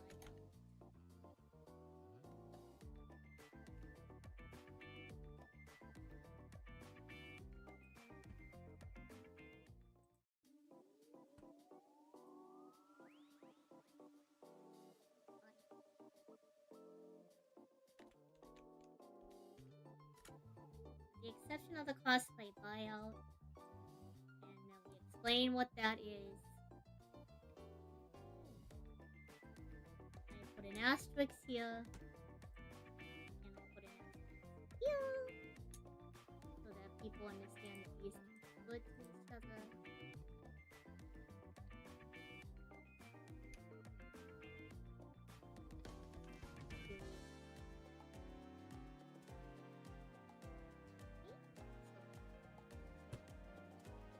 We'll probably do some Alestro's blood pack openings during the week. For sure, expect some Alestro's.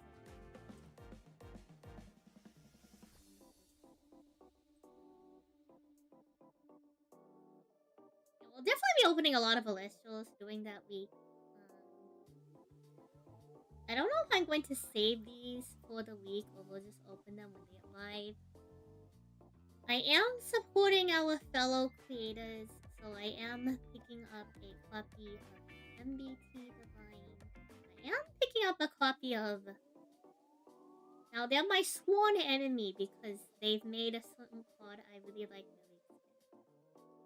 But unfortunately, in their divine, it features a picture of said one. So I did have to pick one. Here's the So I suppose we can open those.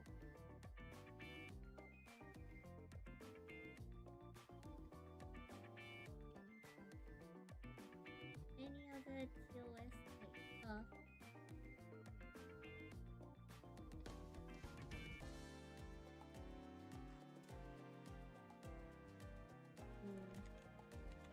Donators also have the option to waive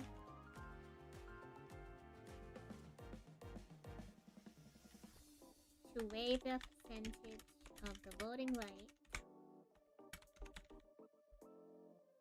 To waive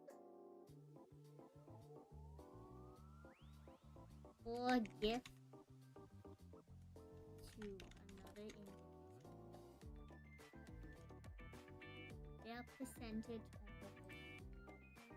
So I suppose if somebody just wanted to contribute to the channel, like support the channel,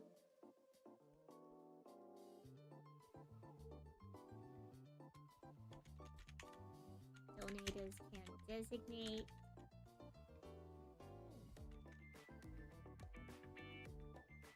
the individual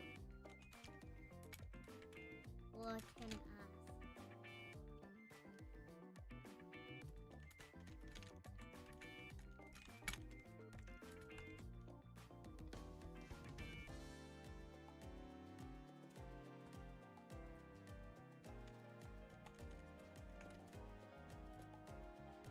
So donators can either just straight up say, I don't care about voting, or if they want, they can gift their percentage of the vote.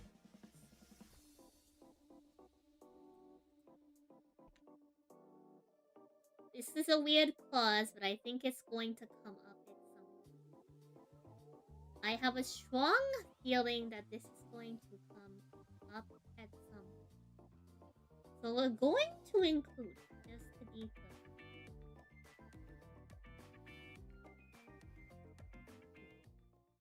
What other questions could possibly... Oh.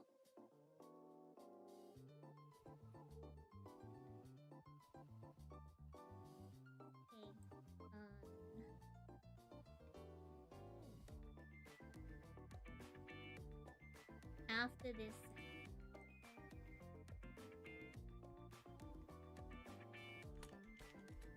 what happens if you not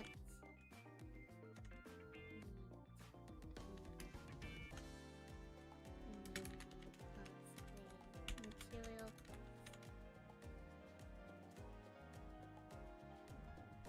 I suppose this is a good hypothetical.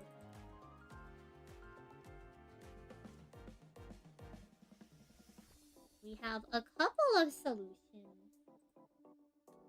Solution 1. If the base goal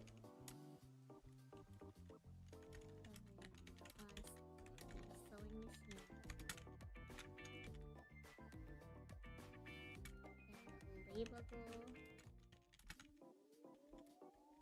have been met.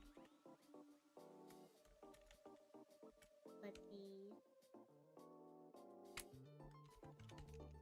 overall cost of the cosplay material costs have not been funded.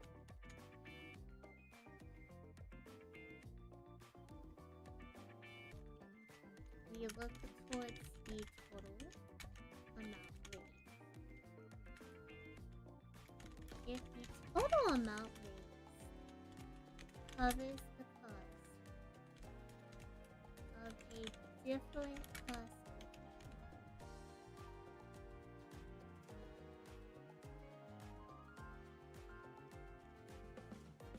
they are in the total.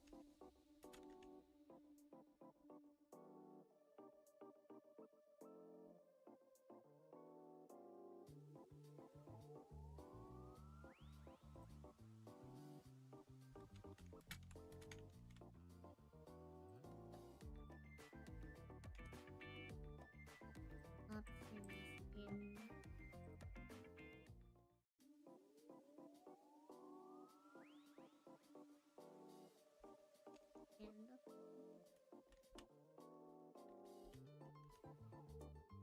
then the community cosplay.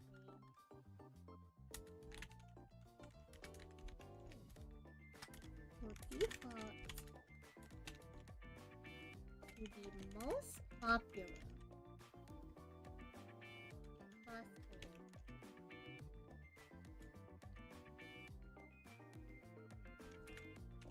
that is covered by the final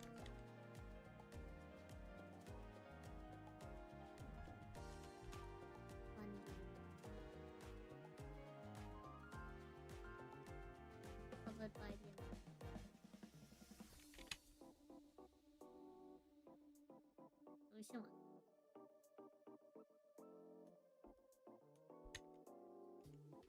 Solution 2. If the base goal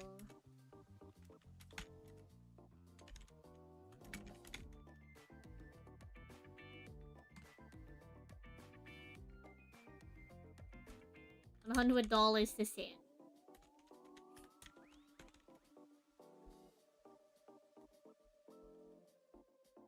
No, I don't need that.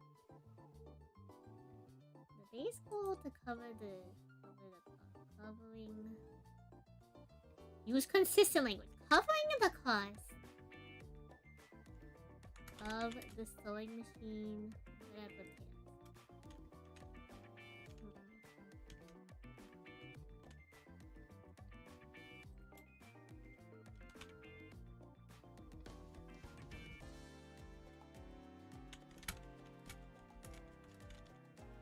But the labor goal and the overall cost. The cosplay material have not been.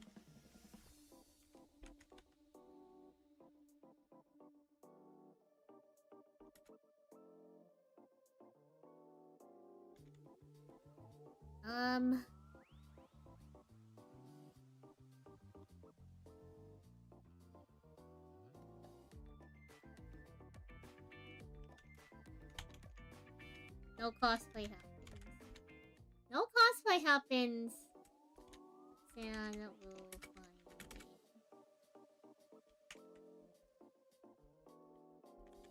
Determine with chat and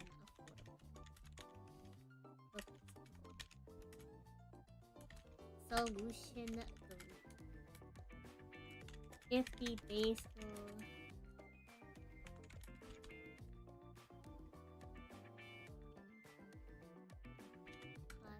sewing machine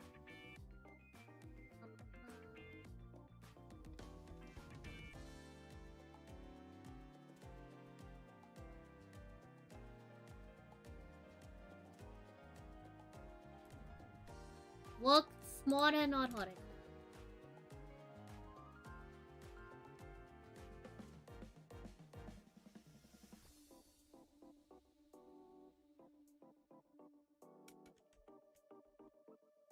And the material costs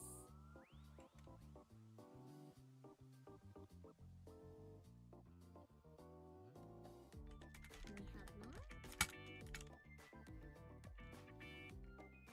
met the cosplay material costs for any of these suggested cosplays.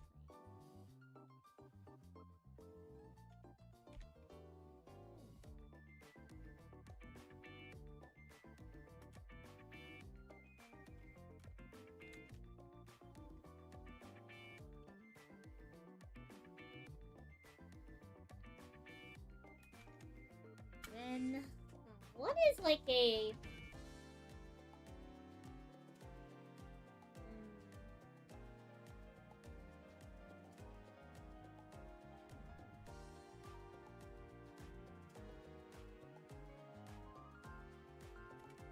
One of two.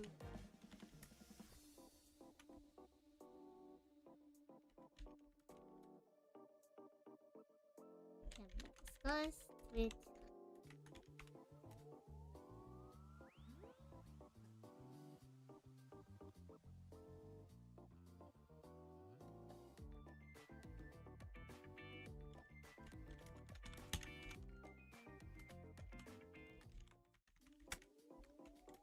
If any will be pulled.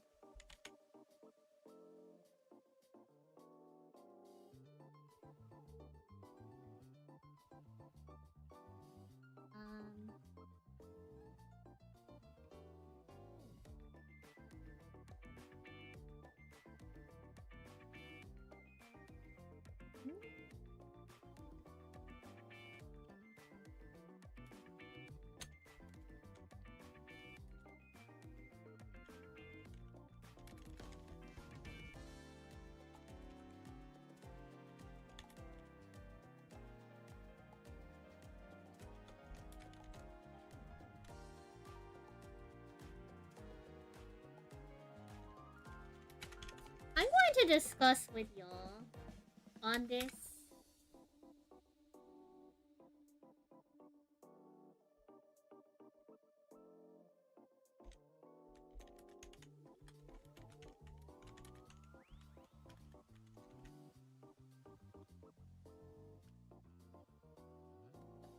I will just discuss with y'all on this. I have a couple of different ideas of what could be, but it would really depend on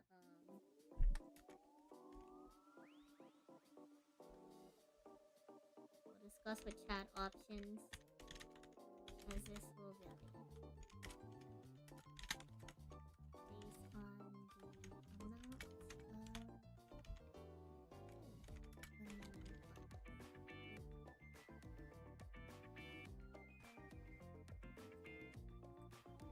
I think this will vary based on like how much is potential. 7 pages. Okay, no, not 3 pages. 3 pages is not that bad. Y'all can surely read 3 pages.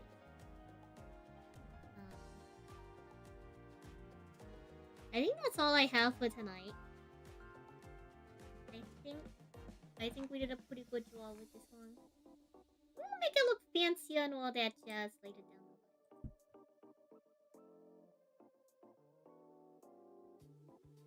I appreciate y'all chat for hanging out with me.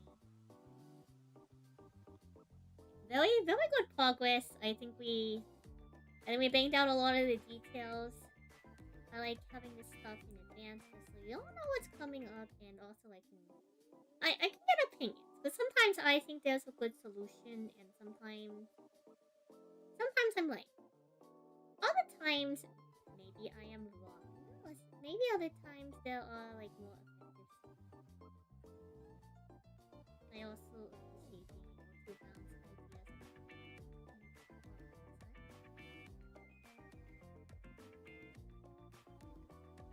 I don't think we're making it to the end of maintenance, unfortunately. I'm sure y'all will have a great time with the new puzzle. So let me find a list to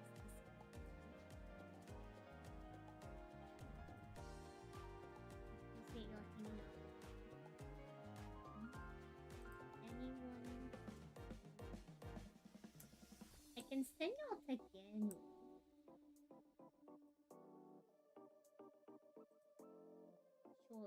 Surely he's up in fight.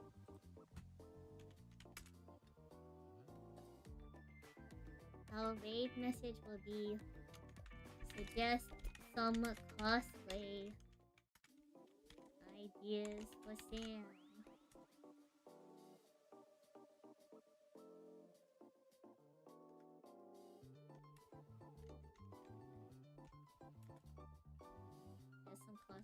Ideas for Sam. Huh?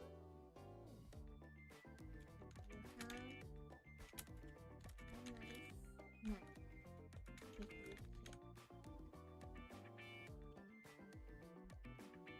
to be our raid message. You can copy that if you like.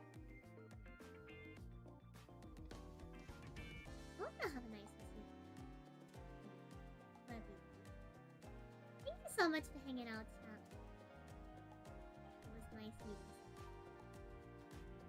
Thank you again to Shadow Sketches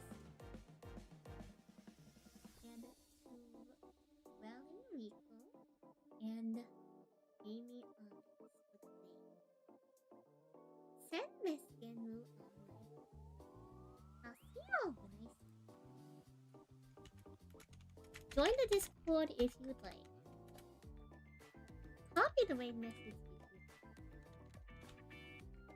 Submit your ideas for the polls. And just remember that you're all in my thoughts. $1. And me. Thank you for coming out with